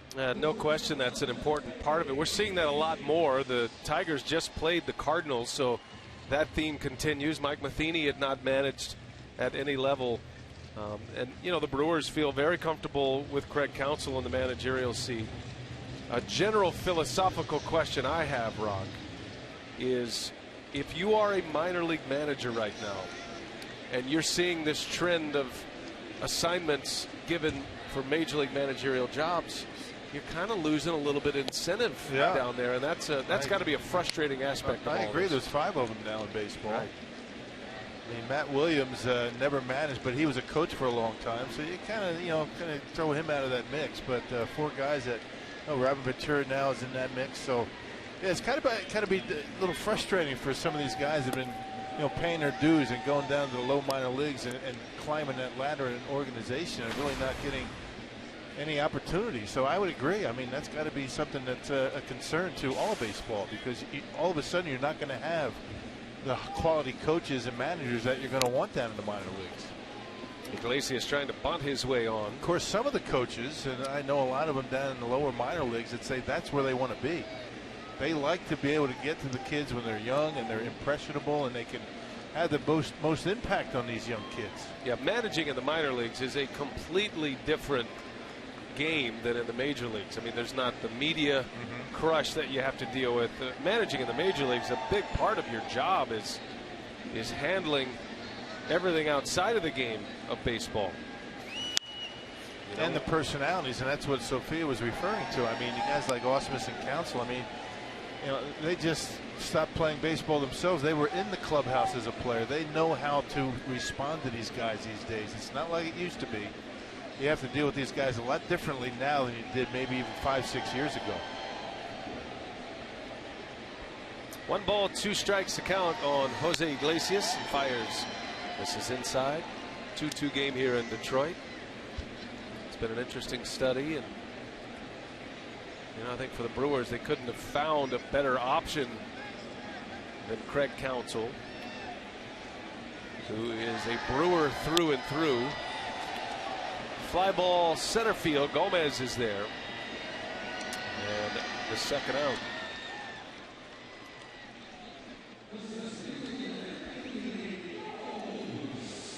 Just talking to Mark Atanasio today. He's here. We're going to hear from Mark tomorrow on the Brewers Live pregame, but yeah, Mark's still, I don't want to say wrestling with it, but he did admit, letting Ron Renicky go was one of the tougher things that he's had to do. And of course, moving on to Craig Counsell, he said was probably one of the easier things to do. Yeah, that was a natural, because he was a perfect fit. But that's the way the game goes, and I'll take that whole thing one step further as far as managerial type guys that have just retired that don't go down to the minor leagues. I mean, with the way money is today, guys are making money. It used to be a guy retired and go down to the minor leagues and manage because they needed the money. I'm not talking about 10 years ago. I mean, you're going to lose out on some of these coaches or these former players that retire because they don't need the money to go down to the minor leagues and ride the buses. They're not going to do it. So you have good baseball minds that you're going to take a chance on without forcing them to go down to the minor leagues. And so then where is the incentive to stay there? You got to be a special kind of person like Rick Sweet, the AAA manager of the Brewers, who enjoys the development part of it. Davis will give that one a look, and it ends up in the seats. That's just the way the game has gone. I think any general manager, Doug Melvin certainly thinks about this a great deal, but any general manager now, what happens at the major league level is paramount and is what is visible, but setting up your organization is what really matters in the long term for the health of your franchise. And all of those thoughts about players, about coaches and managers in the minor leagues coming up through the system. You don't want guys getting comfortable in the minor leagues, but you also have to have some of your best teachers at the lower levels of the minor leagues if you're going to develop players. So then how do you reward those who are succeeding at that level? Right. It's a tough quandary. Yeah, my older brother was a long-time minor league coach, long-time pitching coach. And at some point, he just said, I've had enough of being in the minor leagues, and he went into the scouting role. Yeah, and you get a sense if you got a shot to be in the big leagues at some point. I mean, you look at Eddie Cedar, how many years he spent in the Brewers minor league organization. I mean, in coaching and managing. I mean, long time. Finally got a chance. Yeah, I think maybe 15 years, something like that, before he ever got a chance in the big leagues. Yeah. 2-2 on the way, and a swing and a miss. Fires starting to dial it in a little bit. Strikes out, goes 3 up, 3 down inning for Mike Fiers. Still tied at 2.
The top of the 6th in Detroit.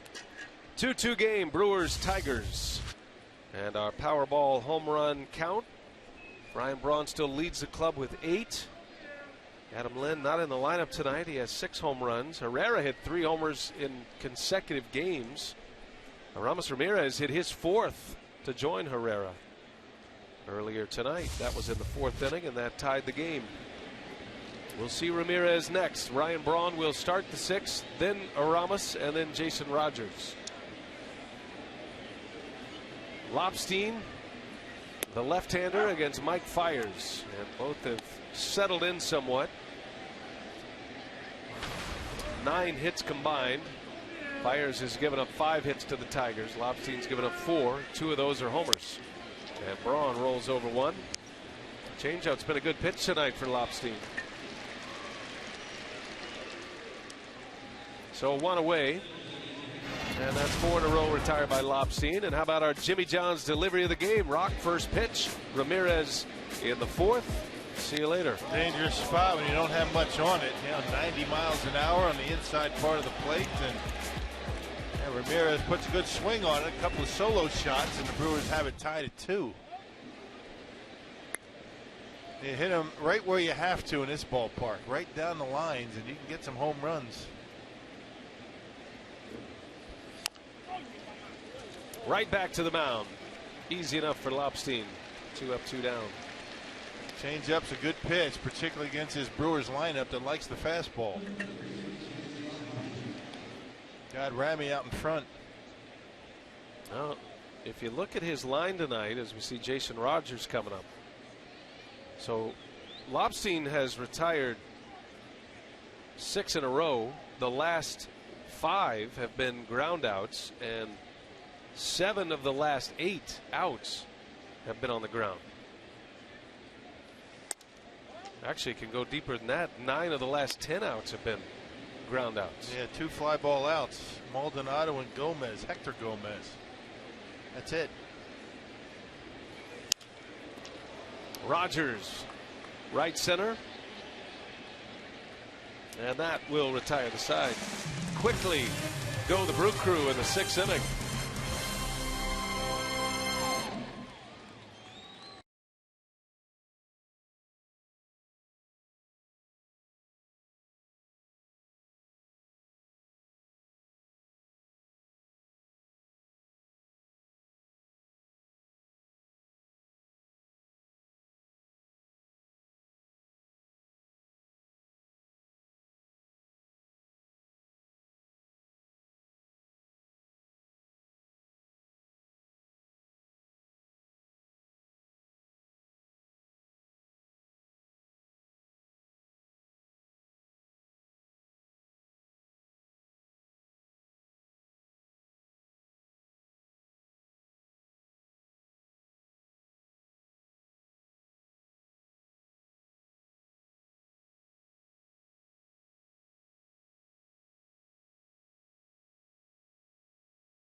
Our Blaine's Farm and Fleet down on the farm. Orlando Arcia is making it a habit to appear on this particular promotion. He is on a 9-game hitting streak. He's hitting .342 during the streak, but for the season, those numbers are actually down from his season average. He's hitting .353. And a very talented defensive shortstop. It's going to be fun to watch him progress through the system, and be curious to see when they'll promote him to the big leagues. Got some good young middle infield talent in this organization. That Biloxi road trip is winding down. After 55 days? First 55 games for Biloxi on the road.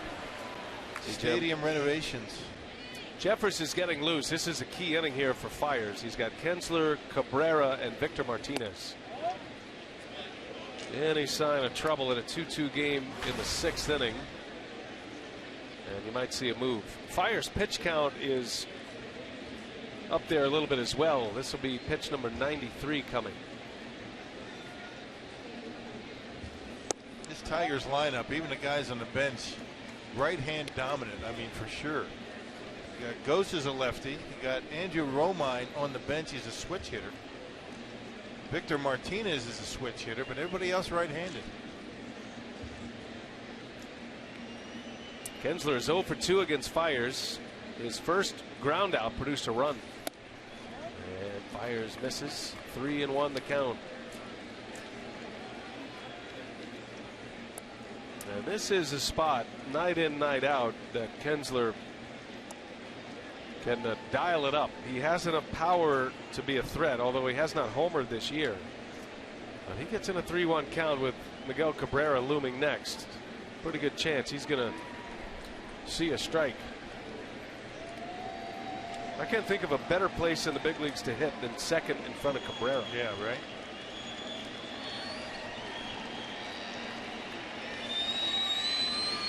Hitters count 3-1. And Fiers missed. He tried a little changeup. Kinsler didn't bite, and now Fiers is going to have to deal with a man on with Cabrera at the plate. For Fiers, that's his first walk. Yeah, first walk couldn't come at a worse time. Pitch count starting to climb for him at 95.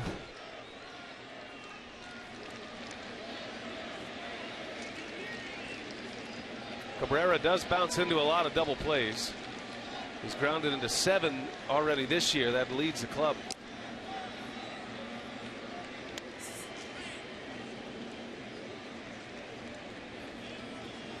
Wow. That's as good as it gets, folks. Yeah, well, in the history of baseball, that red zone in there, that's normally not that big for other hitters.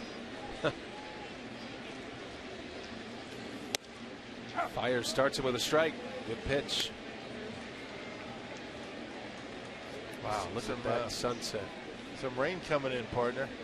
Looks like some rain clouds coming. Is that why that cloud's purple? I think that's why they showed the clouds. Not the beauty of it. The danger of it, you're saying. The danger. It's a coming. Something anyway. Normally, you're a pretty good predictor of rain. Yeah, the elbow. It's just a small band, Rock. It's not really hurting that much. It's a very organized, small band of thunder showers. We're at the northern tip of it, according to Intellicast. Pickoff play, close. Kinsler just back. What does it mean when all the fans are taking off? Yes. Feeling like there's a little bit of rain coming down. They're heading for the exits. This is a mass exodus here.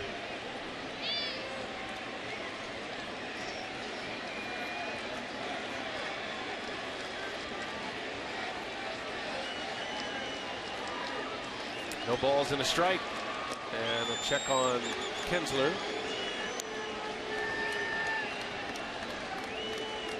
Some brave souls hanging in there. The smart ones who brought ponchos and umbrellas.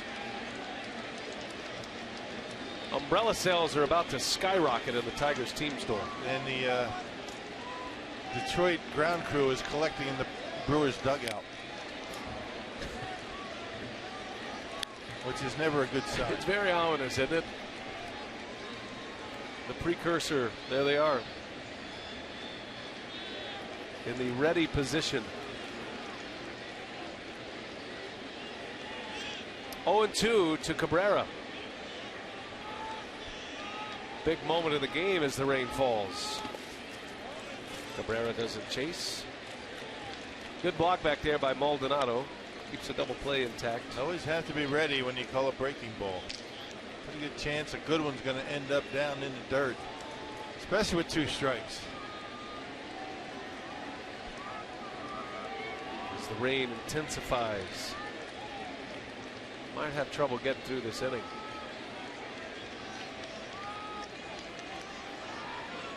All my bunions are acting up. Are they? Here's a 1-2, and Cabrera on the ground. Herrera bobbles to second, and out there, throw to first. Rogers off the bag. The bobble's all it took to throw off the timing for Hector Gomez, who has got about as good an arm as any second baseman you'll see. One of the best on the Brewers roster for sure. It looked like after the bobble by Herrera that Gomez might be able to make the adjustment, kind of flat-footed. You see the way Kinsler came up.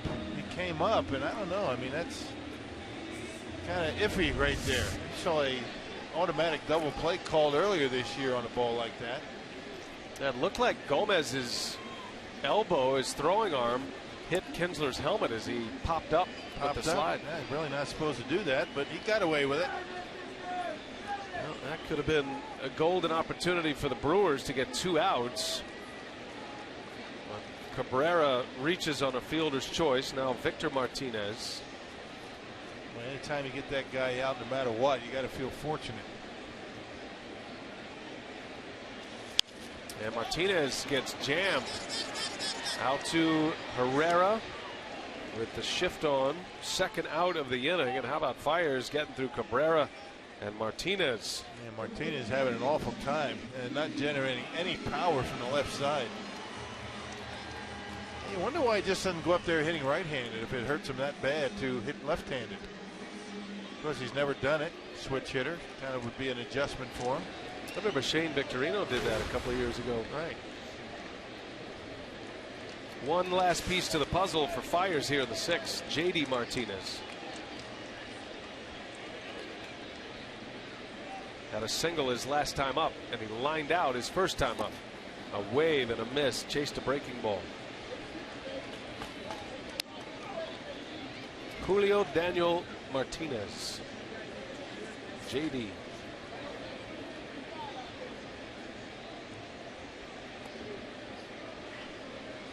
Revitalize his career at the last moment. Astros had given up on him, and the Astros are rebuilding at the time. That tells you where he was. And the Astros are doing just fine without him. Wow, how about that team? Every night. I know it. They're off to one of their best starts in franchise history. First place Astros. They are 12 games over 500. They've won 5 in a row. Good for them. They've been in the barrel, the bottom of the barrel, long enough. Good times for sports fans in Houston right now. They lead the big leagues in homers. You had that one figured, didn't you? Start the year. Got some great hitters in their lineup. Biggio and Bagwell and Berkman. Oh, wait a minute. Oh, it's the new Astros. Right.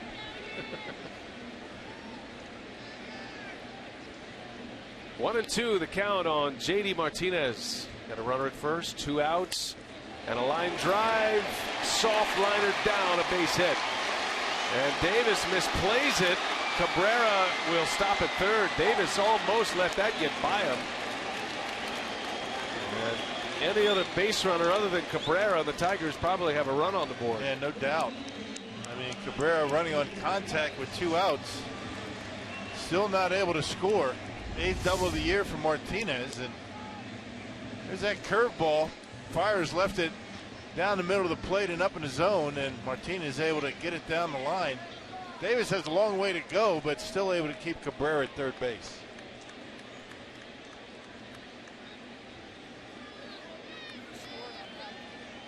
Now Davis gets it into the infield, second and third, and Fires is out. Counsell will take the ball from his starter. 5 2/3 innings. So in a 2-2 game, call to the bullpen. Here comes Jeremy Jeffress. We'll take a break.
Brought to you by Miller Lite, the original light Pilsner. Cheers, it's Miller time.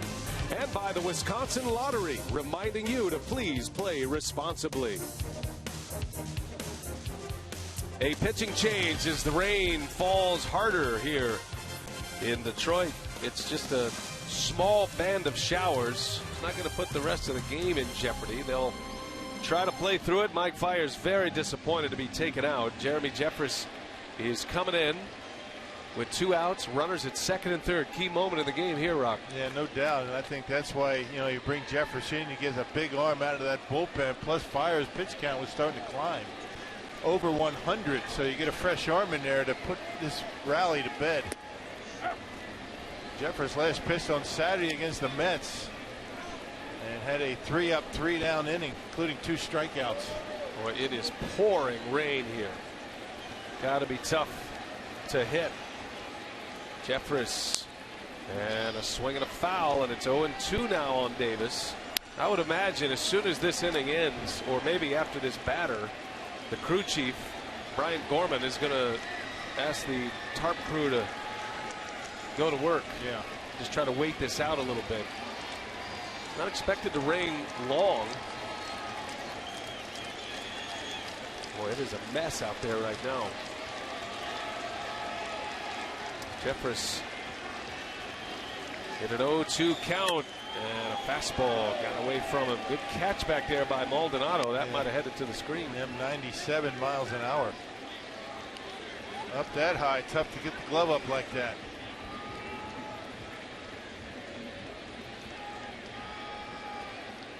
Two-2 game. Tigers threaten. Rain falling, bottom 6, and a swing and a miss. Jeremy Jeffress dials it up at 98 miles an hour and a strikeout. Inning over. Game remains tied at 2-2.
Two as we go to the 7th inning, and the Brewers escaping a jam as the rain was pouring.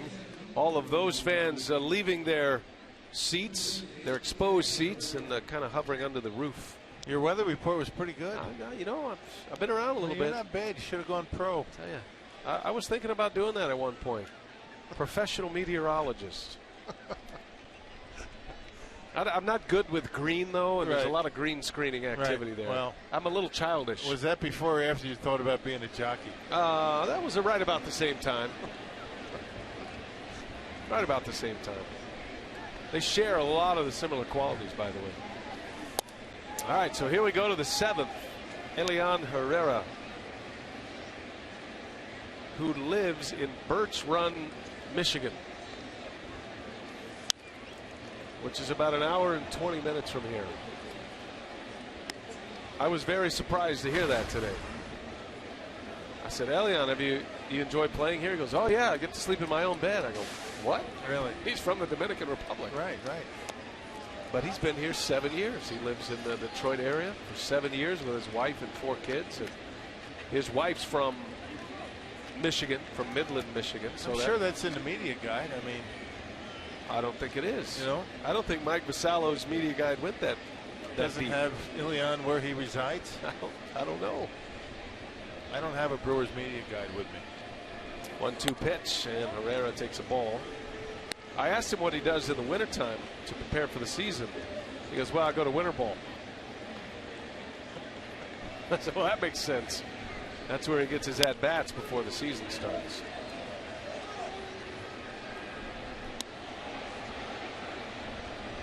A shortstop by trade, now a utility man that can even give you some time in the outfield. 2-2 the count. Rain is lightened up. And Herrera back up the middle. Kinsler dives, throws not in time. Heck of a play by Kinsler, but Herrera will leg it out. An infield hit. Yeah, there's a good start to the 7th inning. Another one of those changeups. This time Herrera able to wait back long enough. And a leadoff base runner for the Brewers. First time the Brewers have had a leadoff base runner that did not hit a home run. By the way, I stand corrected on Elian Herrera. It is in the media guide. Yeah, Mike Vasallo, I'll tell you, he's right on it. My apologies to the media relations director. You see Sardinias at the plate tonight, presented by Wendy's. Right there in black and white. Yep. No wonder Elian was surprised that I was surprised that he was from Birch Run, Michigan. Yeah. It's right there for everybody to see. Anything else you want to know about him? No, now I feel like I'm going to have to study that thing a little bit. I usually just go back to the broadcasting section and look at our pictures. And then that's the last time I look at the media guide the rest of the year. See what they're saying about us? Yeah, the rain has stopped pretty much, but there's lightning. That's okay. That's far away.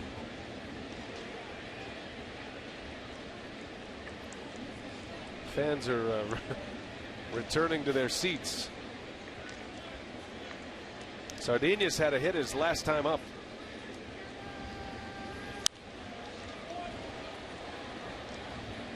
Sardinias was very much looking forward to this series. He is so A, happy to be in the big leagues, B, happy to be in the big leagues for this particular series.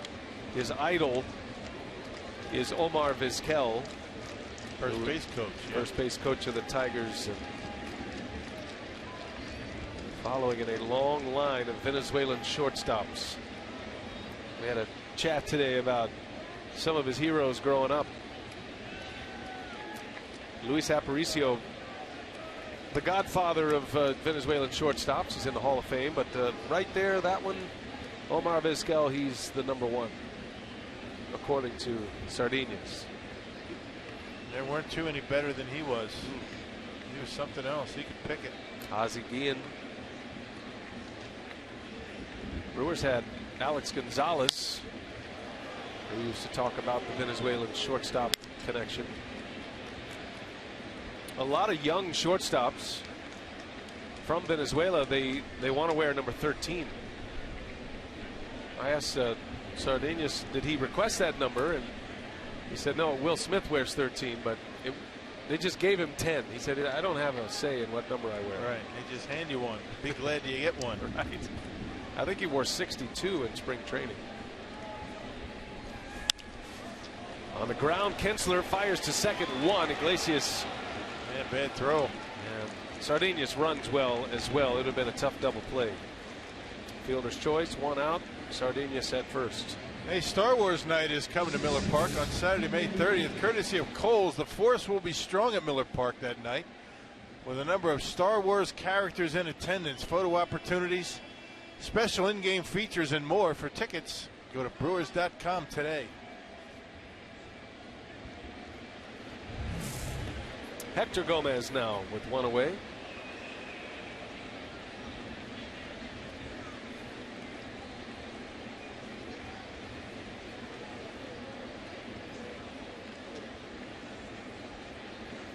7th inning in a 2-2 game. Tigers lost last night. They played the Sunday night game of the week last night. And a late arrival into Detroit. Didn't land here until 2 a.m. 3 night games in this series.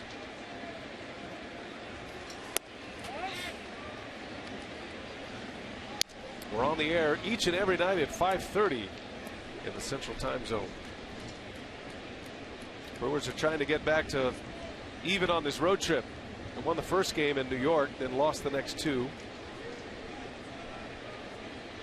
10-game road trip.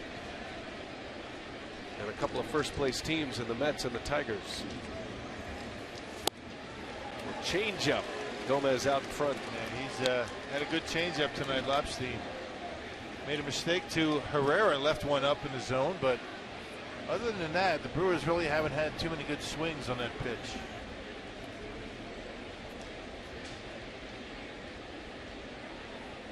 Perfect location. Buried it on the bottom corner.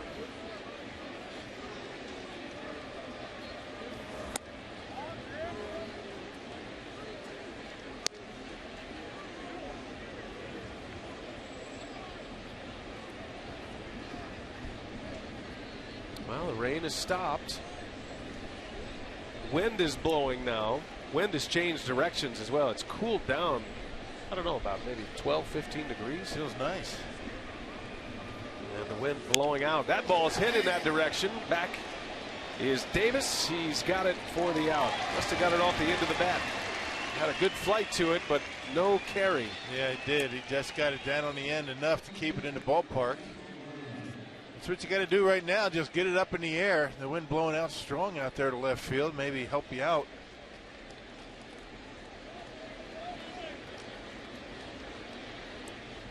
There was hardly any breeze at all blowing when we started. Temperature in the mid 80s and high humidity. Now it feels more like a spring day in the upper Midwest. Cool and windy. 2 outs, Maldonado the batter. Epstein looks like he's tough to run on. This would be a running opportunity down at the bottom of the order. Herrera stayed put. Sardinius hasn't tried to steal. Got a decent lead over there. Maldonado, good hit and run man. And a swing and a miss. Tigers had 2 on last inning. Counsell made the move to take Fires out. Jeffers came on and had the big power fastball going. He struck out Rajay Davis with 2 on in scoring position to keep this game tied.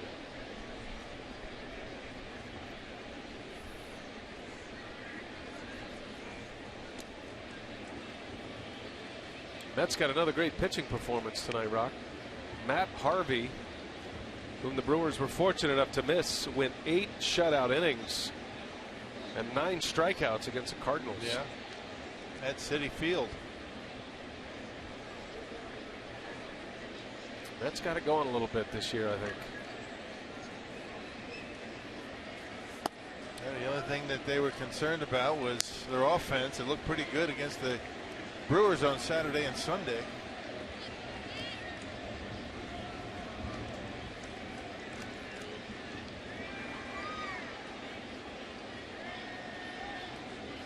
Two-2 game. Brewers looking for a big hit.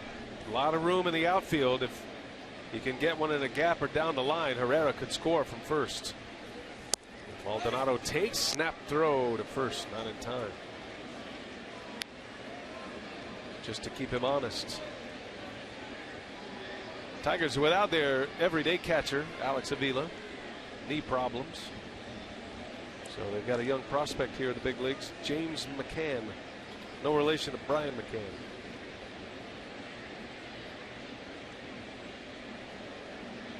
Big Bill Schroeder sized catcher back there for the Tigers. That one's through for a base hit. Martin Maldonado comes up with a 2-strike, 2-out single. And there's another one that he left up in the strike zone. The first sign of tiring. A lot of times for a pitcher like Lobstein, it's not going to be velocity, it's going to be location. He's left 2 changeups up in the strike zone. First to Herrera and now to Maldonado. Well, Carlos Gomez up there with 2 on. He's in our shining moment of the game, brought to you by Marshfield Clinic. First inning, home run for Gomez. Leadoff homer number 8 of his career. But the Brewers on the board. Brewers got another solo homer in the 4th from Aramis Ramirez to tie it at 2. Pretty much the same spot. Right down the line. The Brewers have had to hit him in the seats to score runs tonight. Both of the Tigers' runs have scored on batted balls that did not leave the infield.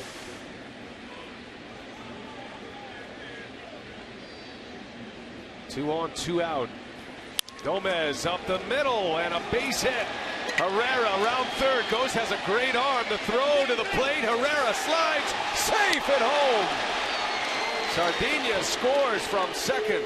Yeah, throw up the line. It would have been very close had that baseball been on the plate, but so a little bit up the third baseline. That's all it took for Sardinia to be able to beat it at home plate. There you go. Bottom of the order getting it done, and Gomez cashing in. Single and an RBI, but they might take a look at this one. It was close at the plate as Sardinia's trying to avoid the tag of McCann, and the Tigers are going to challenge this one, I think. Nope, I beg your pardon. Osman's going to make a pitching change. I was along with the crowd. You heard the crowd react. That's because Osmus came out of the dugout. As Gomez pumps the fist. Now, the one thing that gives it away, McCann didn't argue. He didn't say anything about it. He knew he missed him. And I'm sure that the replay crew for the Tigers confirmed it. Lobstein is out. The Brewers have the lead. And still runners on base as Gomez delivers the 3rd run.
RBI single, and the Brewers have the lead.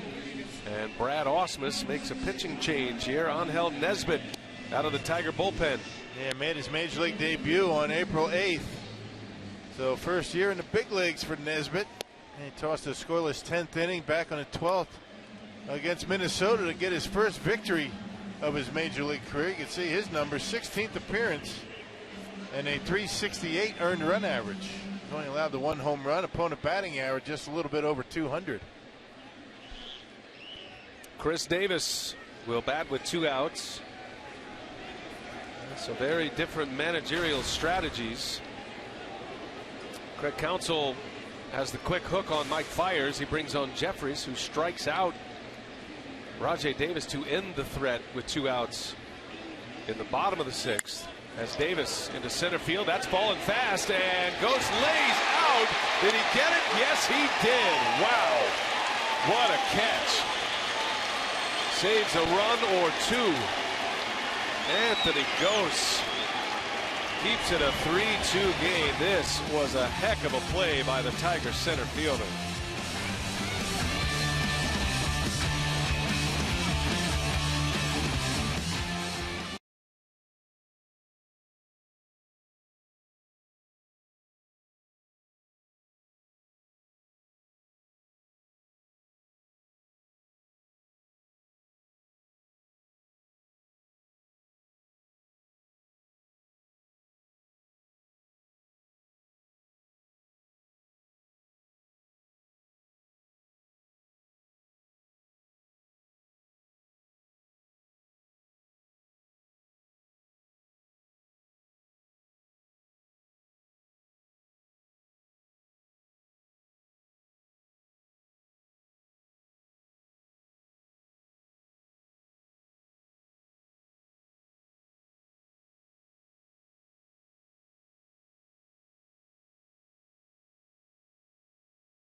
A single as we head to the bottom of the 7th inning. And tonight's towering the game winner, M&M Bar and Kaukauna. If they call the Brewers in the next 24 hours, they get 40 Miller Lite beer pen tickets to a Brewers home game this year. This offer courtesy of the Tavern League of Wisconsin and Miller Lite. Now the Brewers have the lead here in Detroit. A great catch by Anthony Gose to prevent the Brewers from adding on to it. Nice little 2-out rally for Milwaukee in the 7th. Jeffries will start a clean inning here. He got out of a mess in the 6th in relief of Mike Fiers. Jeffries struck out Rajai Davis with runners at 2nd and 3rd. Castellanos leads off, little half swing, and Jeffries will get it fair and get the out. Well, that ball was hovering on that line. Take you back to the catch that ended the Brewer threat in the 7th, robbing Davis of a base hit. Yeah, we've been talking about the fact that Ghost likes to play shallow, and it certainly pays off here. Able to grab it before it hits the grass. He was still upset about that throw to home plate on that Gomez hit. I mean, he was very shallow. It was off the mark. He was upset about it during that pitching change, but certainly made up for it with that nice catch. First year with the Tigers. He's been with the Blue Jays the last 3 years. Blue Jays traded him here in the offseason. James McCann, a sizable young Tiger catcher.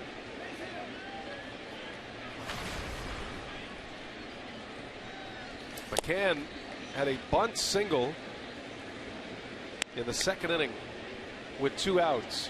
Saw the infield was back. He dropped down a perfect drag bunt, and it produced a run. There was a runner at 3rd base at the time.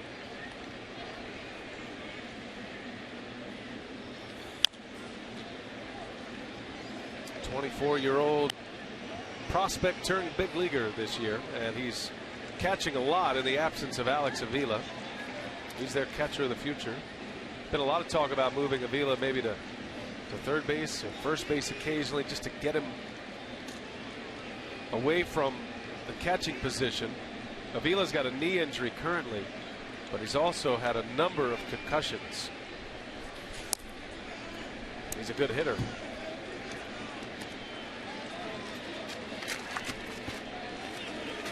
But they love this kid. Yeah.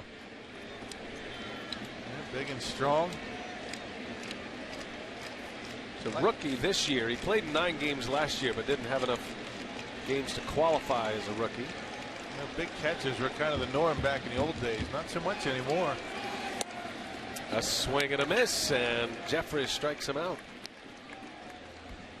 You can enter now for a chance to win a trip to the MLB All-Star Game on Fox. And you can invite 3 of your friends. Upload 2 photos at foxsports.com/fantastic-all-star. Do it now through June 3rd. All-Star Game in Cincinnati this year. Tigers had one of the great big catchers of all time. The big wheel, Lance Parrish. Yep, teammate of mine with the Angels. Carlton Fisk was a big guy. Yeah. Bob Boone.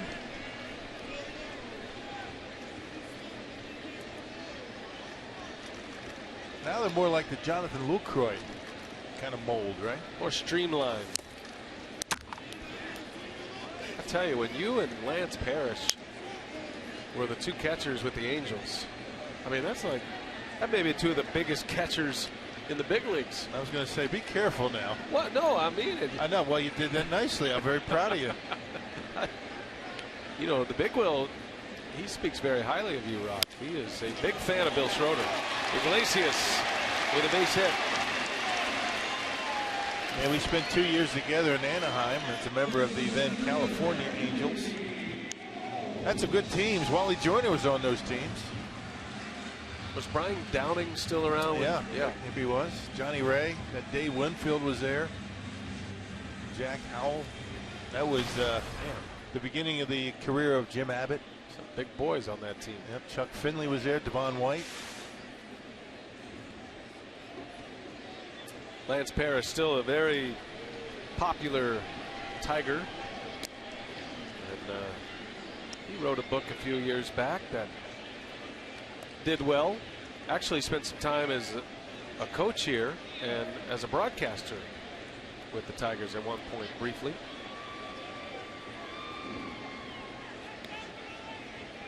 Well, here's Goes, who had that great catch. This one in the air, long run for Davis. Wind is pushing it, and Davis can't get there. Yeah, fighting the crowd as he goes over toward the grandstands over there.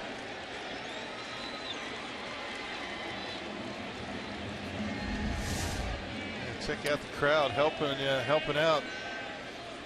Ghost right here. Ooh. Held on to her beer though. That's pretty solid. And lost a few drops. Pretty good effort, I gotta say.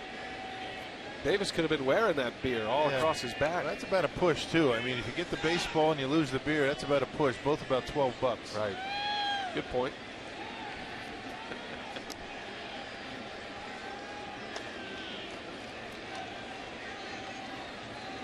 Yep. Beer smell in the hair. She goes home and what a night. Wow, you smell like beer. She's got video proof though. Is that wrong?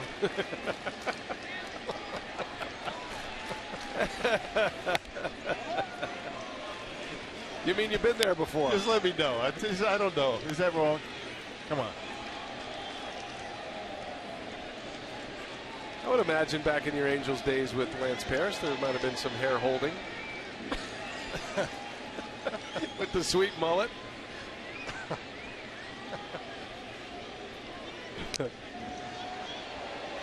I won't admit it either way.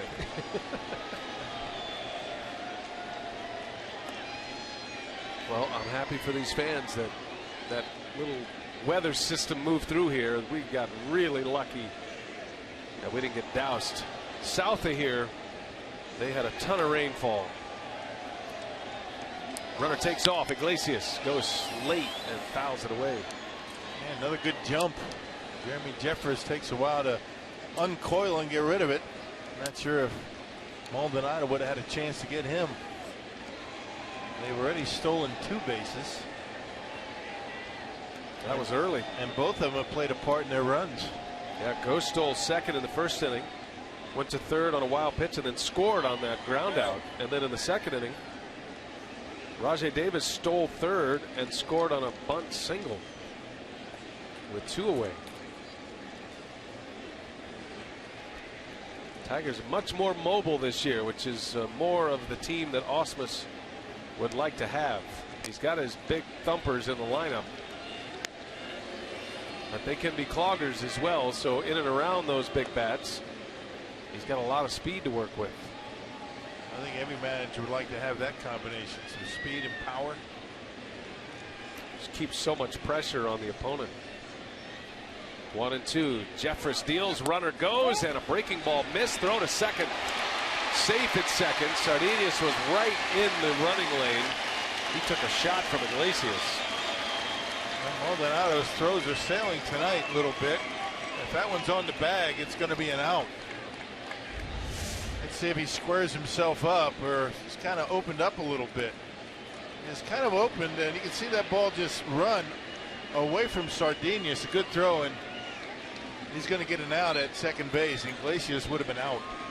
Every shortstop worth his salt wants to try to take that throw as deep as he can. Sardinius did all he could to hang in there, but he had to bail at the last minute as Iglesias was sliding in. Pitch looked like a pretty good pitch as well, by the way. This one misses, and now it's 3-2. That's one of those you never know about, because the runner goes, and that's a strategy for managers to send a runner. The catcher comes up ready to throw, and you don't get a good look at that pitch. Yeah, umpire's not going to call it. He doesn't see. Just off the plate, number 4. 3-2 pitch and a swing and a miss. He struck him out. And Gose fires the bat in the helmet. Big spot. Jeffress, another big K.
Hey, on Friday, May 29th, the Brewers host the Diamondbacks.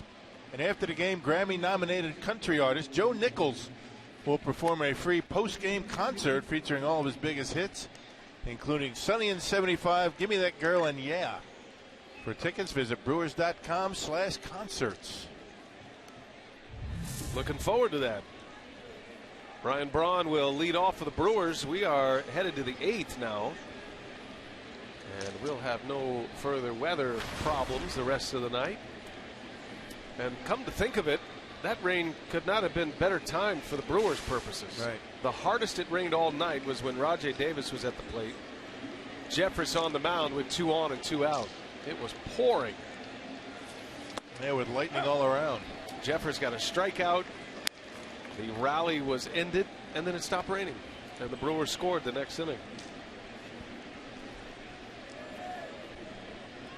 3-2 Milwaukee. Braun, Ramirez, Rogers will start it, and Braun into left field, a base hit. First hit of the night for Braun, second time he's reached. Has a single and a walk tonight, and a good way to start the inning. Brewers back-to-back innings, putting their leadoff hitter aboard. It's happened 4 times tonight. A breaking ball that Nesbitt left up in his zone. That was a hanger for Brawny. Able to shoot it into left field. And now Ramirez, who homered in the 4th. Brewers have 2 homers tonight. Carlos Gomez and Aramis Ramirez.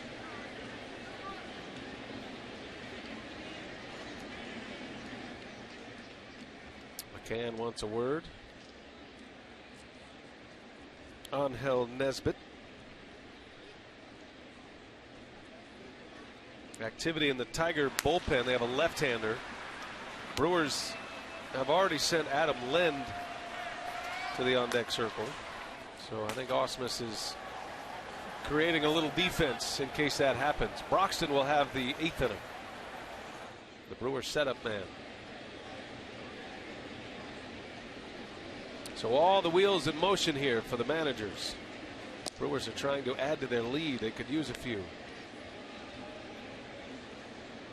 Well, they got the spot in the batting order that they want to be. Got some good left-handed bats on the bench. Lynn, Parra. And you've also got Centeno on the bench. Very short bench for Craig Counsell. Added a pitcher today. Sent Jeanette down. You bring up Knebel.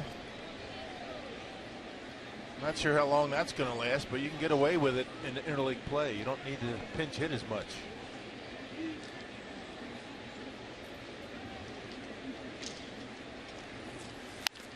Right off the end of the bat, and it's bobbled over there by Cabrera, and the only out he'll get is first base. He was trying to hustle it along. He knew he had to hurry to get it to second and a chance at a double play. Instead, he only gets one, and Braun advances. Ramirez retired. First out of the inning. Right off the end, I'm not sure what the pitch was, but that might have been an easy play at second base had Cabrera been able to handle it. Baseball might be wet as it rolls through the grass. Yeah, good point.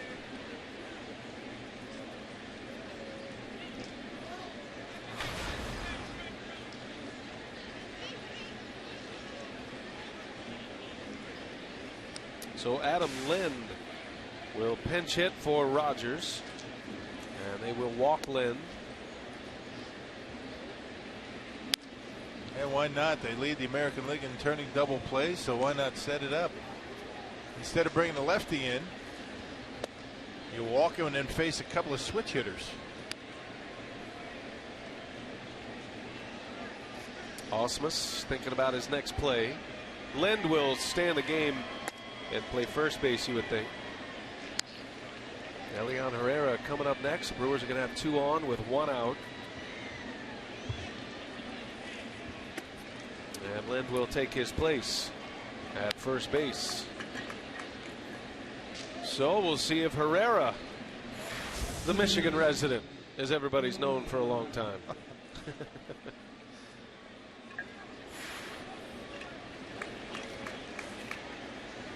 Herrera had a 2-strike hit in the 7th inning. He singled. He's 1 for 3. On a short sample size, Herrera has been a little bit better from the right side than the left. Hitting .214 as a left-handed batter.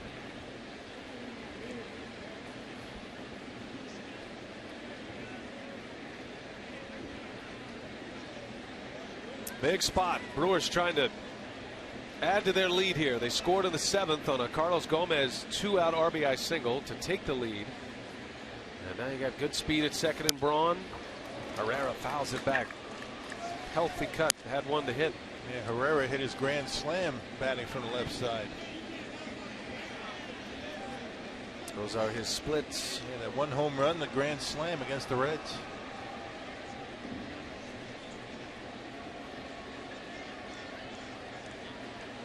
Herrera playing third base tonight. That one's by him. 95-mile-an-hour fastball.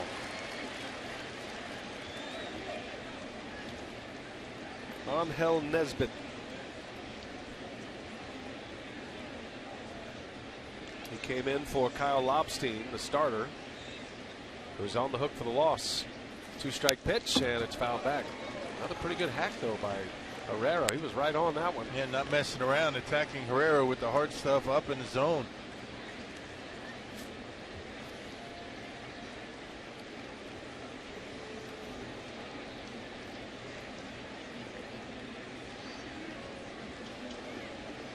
Nesbitt in his first year in the big leagues. 16th major league game here tonight.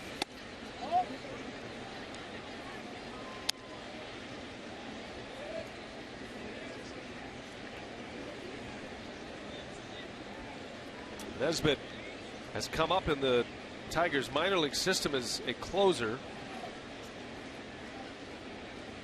Had 20 saves in their minor league system last year. Pretty big jump for him though, Rock. He goes from this time last year A-ball in the Florida State League in Lakeland. He ultimately got promoted to Double-A Erie. But this time last year he's an A-ball. Now he's pitching in the big leagues in some high leverage positions. That used to be a shocker, not anymore. You see that more and more these days. But yeah, I mean, it's a learning process, a learning curve, but he's handled it pretty well so far. He's got pretty good numbers. 2-strike pitch, swung on, miss. He just stayed with the heat. Herrera strikes out, and the second out of the inning. Still first and second.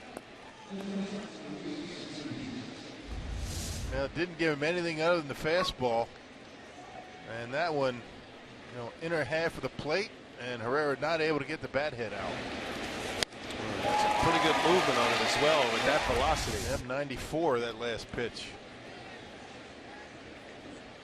All right, so 2 away. Here is Sardinas now, who scored the go-ahead run.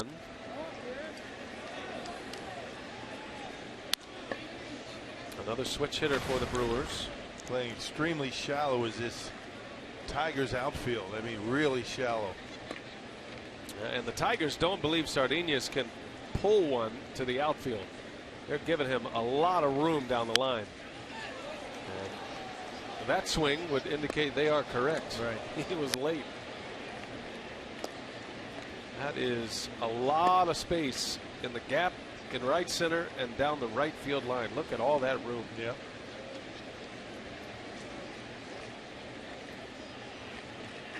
He might run forever if he hits one down that right field line.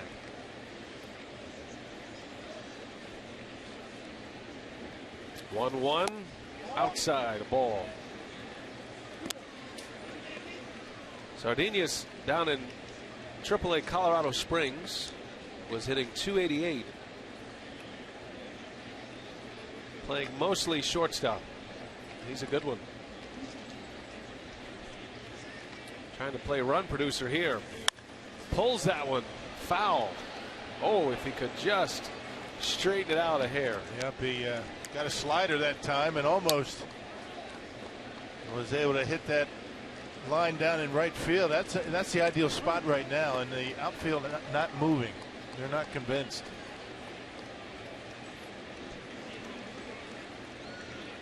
Braun still at second. He started this inning with a single. Adam Lind at first. Intentional walk. Here it comes. Sardinas stays alive. Just got a piece of it. Sardinas had dealt with a ton of injuries as he was coming up in the Rangers minor league system. Shoulder injuries. Each shoulder had surgeries.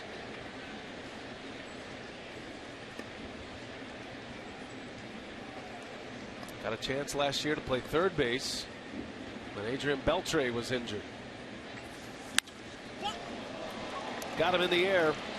Ghost is over, and that is going to retire the side. The Brewers threaten putting 2 on, but they cannot score. It's still 3-2 Milwaukee. We head to the bottom of the 8th.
Tonight on Brewers Live, Adam Lind will remain in the game to play first.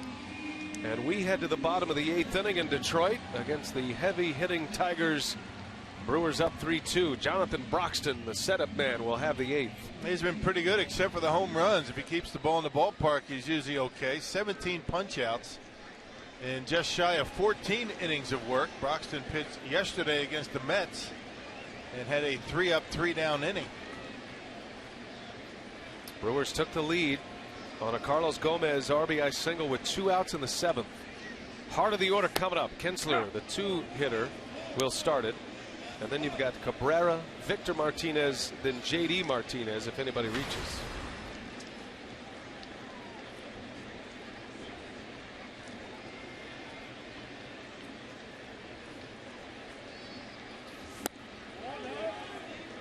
Now Broxton has really struggled as of late.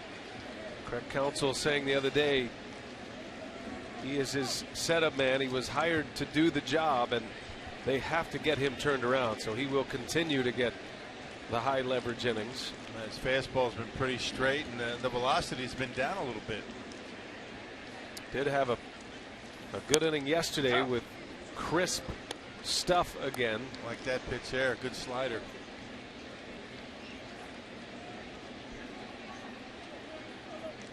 Traded from the Reds to the Brewers last year. He pitched in 11 games with Milwaukee at the end of the season. Pitched pretty well. Kinsler up the middle. Sardinius can't get it. And a base hit for Ian Kinsler. The Tigers are supremely confident even when they are down late, when they have the kind of offense that they roll out there every night. And see the fastball pretty straight and almost down the middle of the plate, and Kinsler able to roll it into center field. There's a leadoff base runner, the tying run at first. And now Cabrera. And as good of a hitter as he is, he gets even better when the game is on the line late. He's always been a clutch performer. Broxton trying to get a ground ball out of him.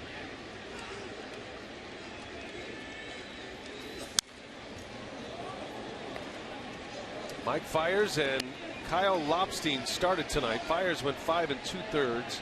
Will not factor in the decision. Jeremy Jeffress is in line for the win if the Brewers can get to the finish line. Jeffress an inning and a third, 3 strikeouts. And now Broxton in his first inning. No balls and a strike.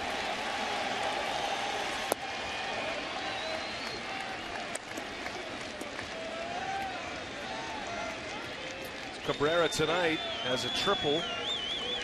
He hit a line drive into right center, and Carlos Gomez dove for it, missed it, and the ball went all the way to the wall. First triple of the year for Cabrera.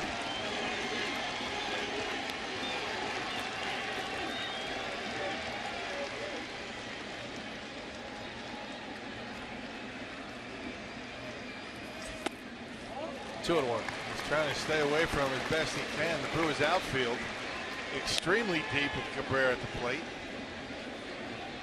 Trying to cut off those gaps you were talking about before. Look how deep Davis is. Look how deep Braun is. And Carlos Gomez way back in center. Kinsler at first has good speed. He could score if it got to the wall. Brewers are trying to prevent that. 2 balls and a strike. Broxton falling behind Cabrera. That one missed. It just doesn't chase. Trade off there when you're playing deep. Trying to cut off the alleys. You got a lot of room in front of these outfielders for base hits to fall.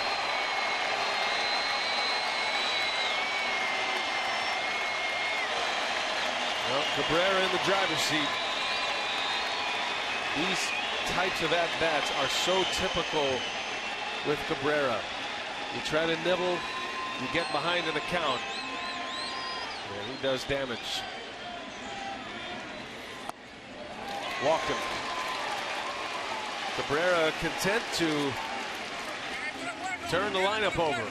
First and second. Cabrera has a few words for Victor Martinez coming up.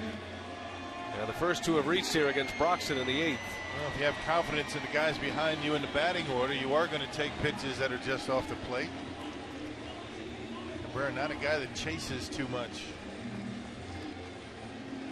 Well, you can't have a career batting average of 321 swinging at bad pitches.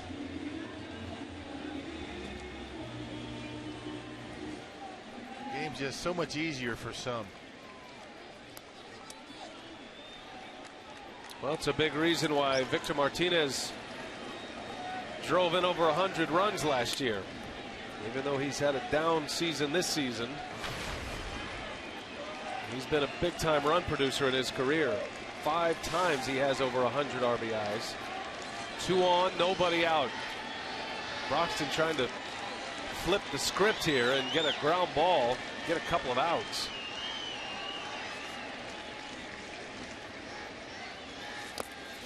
And he missed again. That is 5 consecutive balls delivered by Broxton. Martinez is a very patient hitter as well.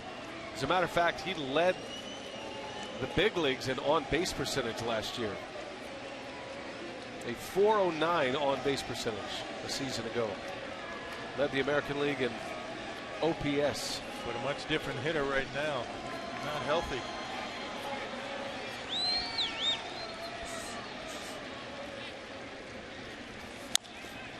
On the ground, foul. Now you wonder how much Martinez has left in those knees. They've been surgically repaired a couple of times.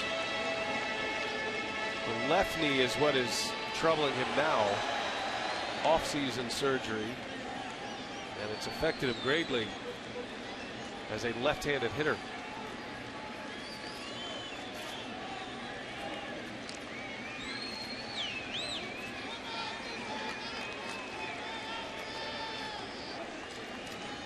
Broxton in a tough spot on the road. 1 ball, 1 strike.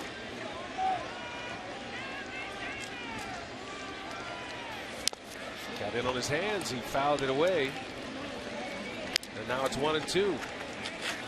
Martinez chased one out of the strike zone. That's what happens. You know, you have problems with the knees, legs, something like that, lower body. You try and compensate with the upper body and start that bat a little bit sooner than you'd like. Because of that, you end up swinging at bad pitches. He finished second in the MVP voting last year to Mike Trout. Was an all-star. A lot of attention on Miguel Cabrera, but Martinez every bit the star.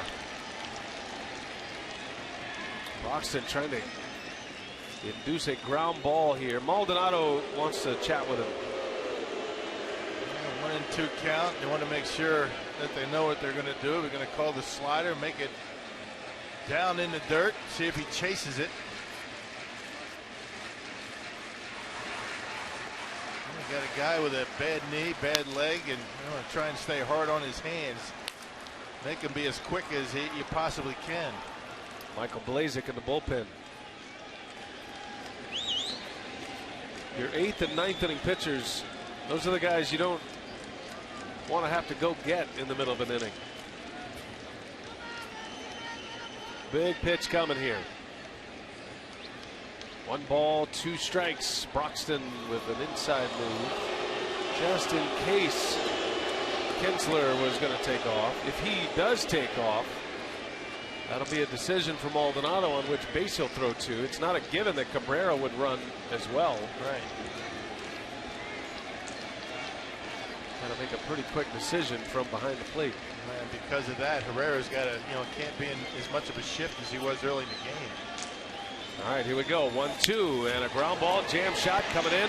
Gomez fires to Sardinas, throw to first in time, a double play. He just can't run, can he? What a break for the Brewers. That's the only guy you're going to be able to double up on that. And Martinez is just having an awful time trying to run. And the Brewers take advantage of the fact that he can't move around and turn a double play on a ground ball that you just don't turn double plays on. They stayed hard in on his hands as we anticipated. And we're able to turn 2. But they're going to take a look at it. They're going to review this. The challenge has been issued by Brad Ausmus and the Tigers. I don't think Martinez feels very confident in this ruling here. He's continuing to walk to the dugout. Either that or he figures they're going to run for him anyway. Yeah, that's a good point. Well, let's see what we got here. Yeah, it's going to be close. I can't imagine this would be overturned, but we've seen it before. we have seen it before. We've got to stop guessing, but man, the folks in New York are going to take a look at it and tell us what it's all about here. The Tigers fans, they see it another way. The Brewers fans will see it a different way.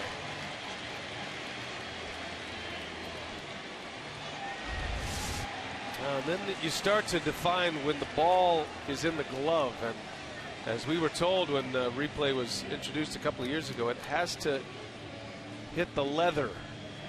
The glove doesn't have to close around it. It's when it hits the leather. I mean, I can't imagine it being much closer than this. It could go either way, though. We'll see. Crew chief Brian Gorman waiting on a response from New York, and at the replay center in Chelsea, New York, they are taking a look at every angle they have available, all of our angles from our broadcast, all of the Tigers broadcast from their perspective. But if you're Brad Ausmus, I mean, you challenge this regardless. I mean, you have nothing to lose. It's the 8th inning. Yeah, and if nothing else, you leave Jonathan Broxton standing out there on the mound. So this decision has taken a little while, which actually goes against the Brewers, believe it or not, because the longer they look, then there is some discussion about the fact that he's safe.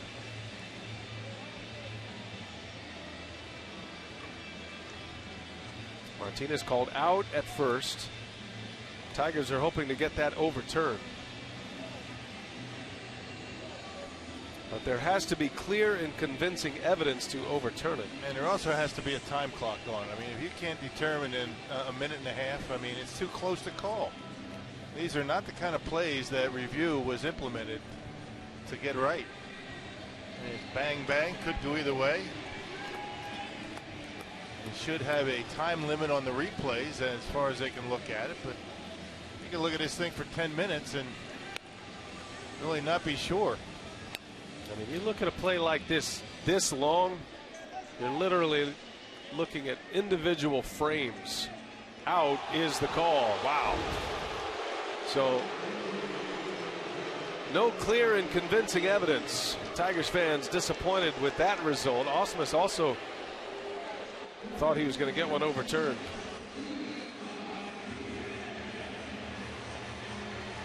Kinsler is amazed. Well, how could Kinsler know what it was? I mean, I guess unless he's looking at the scoreboard, right?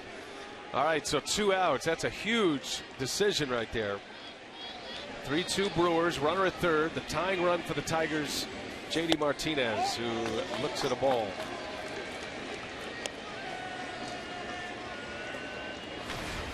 You got to be careful in this situation. Rajay Davis is on deck. That was almost 3 minutes in that review. 2 minutes and 48 seconds. Long time.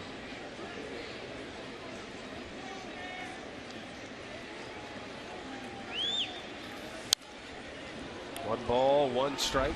The definitive call came from this angle. Yeah, I mean, again, if you still don't know. Yeah, right. Just depends on what side of the fence you're on. If you're a Brewers fan, that's clearly an out. If you're a Tiger fan, that's clearly obviously safe. Right? The 1-1. Martinez, a swing and a miss, took a big hack. Yeah, one of his best fastballs of the year right there. 97 for Jonathan Broxton. That's the old Broxton, the old Dodger closer Broxton. Got a little scowl going. He is challenging a very good hitter who has 2 hits tonight, including a double his last time up. Tying run at third. Martinez down on strikes. Broxton goes up the ladder again, a 98-mile-an-hour fastball, and the side is retired. 2 on, nobody out. Broxton gets out of it. Brewers still lead. We head to the ninth.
To the ninth, Jonathan Broxton striking out J.D. Martinez. Brewers baseball tonight on Fox Sports Wisconsin, presented by Potawatomi Hotel and Casino. Book your stay now. Lights are up. Ninth inning we go. It'll be Alex Wilson. Just his 8th appearance. He has been lights out for the Tigers this season in his brief stay. And he'll have Hector Gomez to start it. And then Maldonado, then back to the top of the order, Carlos Gomez. Yeah, 4-pitch pitcher. He throws all 4. The fastball, curve, slider, change. He pitched last night in St. Louis, 2/3 scoreless. Little jam shot on a hop to Kinsler. Bare hand, throw to first in time for the out. And now Hector Gomez is taking a peek that might be reviewable. Counsell steps out of the dugout to indicate to the umpires that he wants to take a look at it here. Jerry Narron on the phone. Yeah, a little jam shot. Kinsler couldn't get it in the air, and pretty good bare hand pickup and pretty close at first base. Once again rung up by Mark Carlson. And Counsell waves off the check. That looks like that was a good call.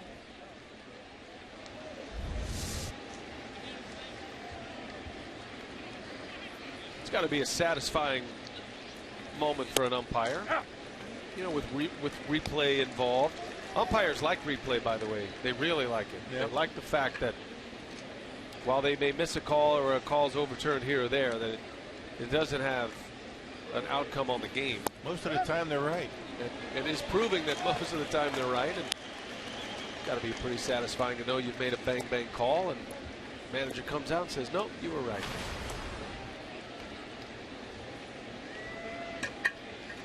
One of the moments that led to replay being instituted happened right here at Comerica Park. Maldonado in the left center, and that's going to be run down by Gross. Remember the Galarraga potential perfect game, right? And the call at first base that was called safe by Jim Joyce. In today's game, they would have reviewed it. It would have been an out. It would have been a perfect game.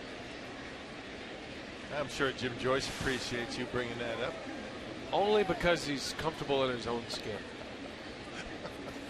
He's one of the best umpires in the big league. Yes, he is. I mean, he always has been. And that's why replay is there, for the obvious missed calls that sometimes umpires miss. Right. They don't miss many, though. But those bang calls, again, I mean, that's not why we have replay. But you get those right, too. Carlos Gomez swinging a foul tip. I like your idea. You get 90 seconds to look at it, and if you can't determine whether it's safe or out in 90 seconds, it's too close to have replay involved. Right. Yeah. Call stands. I am all for that, partner. Gomez bounces one foul. Well, we should make a call then. Well, you know, we do get requested for our opinions quite a bit from the Major League Baseball offices. Yes, we do. I mean, it's starting to get a little annoying. We feel like we're the acting commissioner sometimes. Whatever the other side of Commissioner Emeritus is, that's what we are. The commissioner never have a chance. Right. That's what makes it fun, though. The commissioner without responsibility. It's fun, though. Sure it is.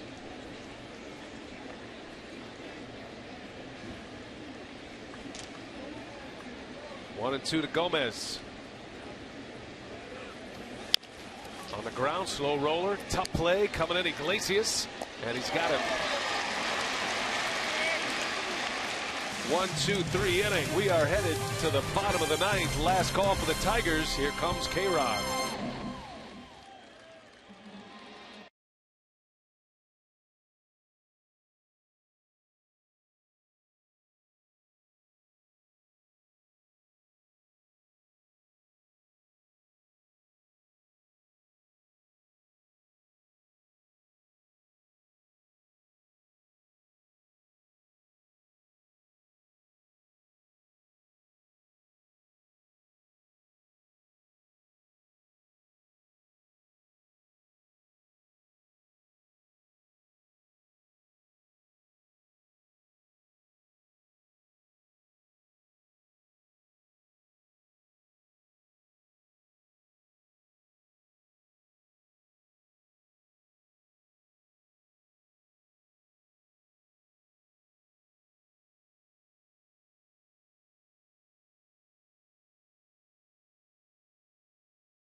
Been a tight wire performance tonight. 2 homers, almost in the same spot by Gomez and Ramirez. That great slide by Sardinas as Gomez drove him in to take the lead.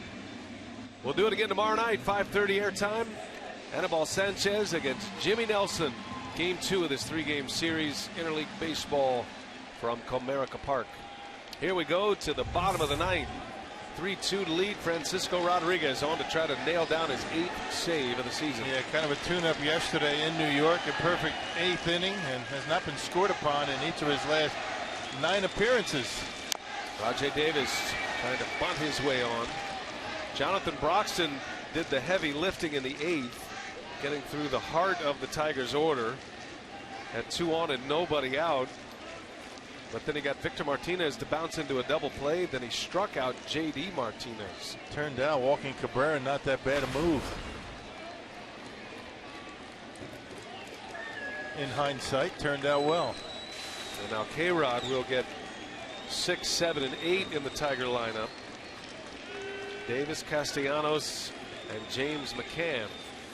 Swing and a miss. Great off-speed stylings of Francisco Rodriguez. Yeah, he's been pretty good as of late. Last 9 appearances have been scoreless because of that pitch. That changeup.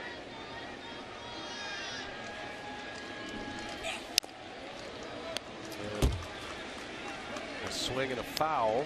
86-mile-an-hour something. Kind of dead fish. A little wrinkle, and he had a little grunt. I don't know if you heard him or not. Just as he let it go, as a little Nolan Ryan grunt at the end. Trying to sell it. Good numbers against Detroit.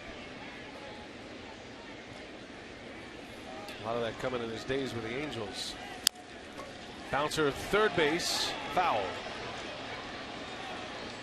That would have been a tough play. Davis could really run.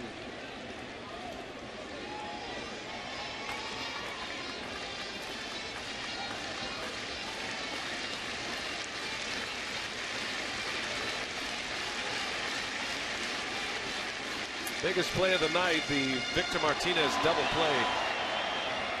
He just cannot run. He might be the only guy in the big leagues that would have been doubled up on that kind of ground ball. It's a huge out. Davis leading off this ninth inning for the Tigers. K-Rod's got him down 0-2.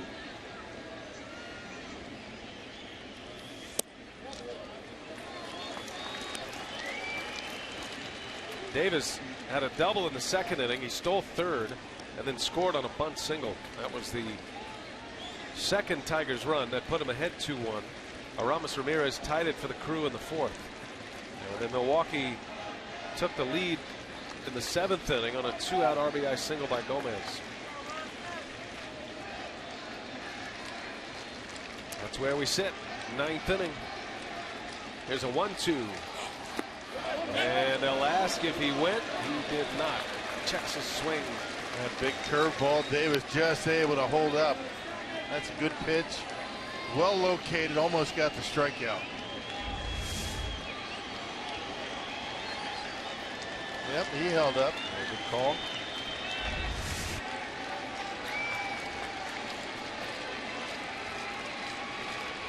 See what K-Rod does here. 2-2. And he got him. Change-up. Boy, what a pitch. Yeah, sometimes that changeup goes away from a right-handed hitter like the one he just threw to Davis. And most of the time it goes down and in. Check this out. A cutter. A cut change. That's a good pitch off the corner and gets his man. It's a gravity ball by the time it gets to the home plate area. And he sells it so well. The arm speed, the body motion. Everything looks like it's going to be velocity, and then it comes out just sputtering. That's a beautiful pitch. Strikeout to start the inning for K-Rod. Here's Nick Castellanos. And that is a curveball in there for a strike. Yeah, thought it was low. Looked low.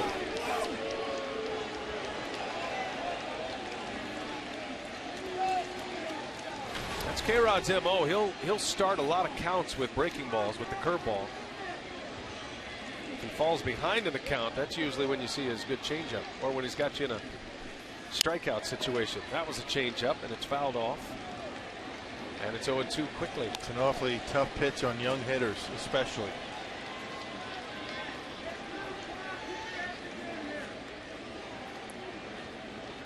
Guys that have never seen that K-Rod changeup. Yeah, and there aren't many like him in the big leagues to have experience against.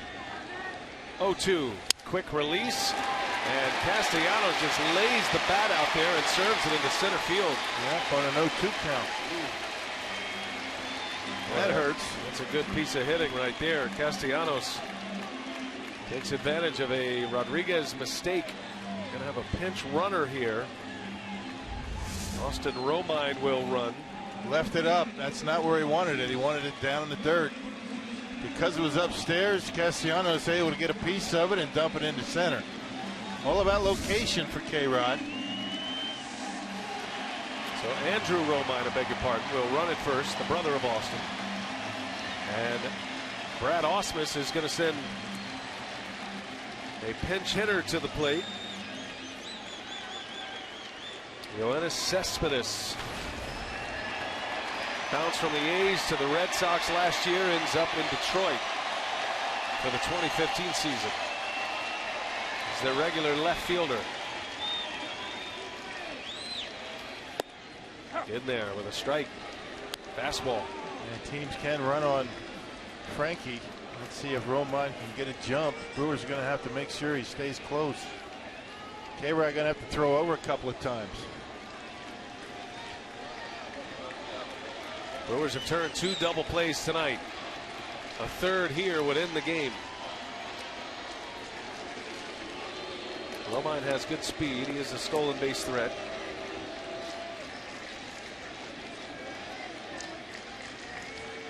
First time this year he's pinch hit. He's played in every game. Ausmus wanting to give him a day off from the starting lineup. He's also been nursing a hand injury. On the ground, chance to turn it here. Sardinas, Gomez to first, and it is in time. And a double play to end the game.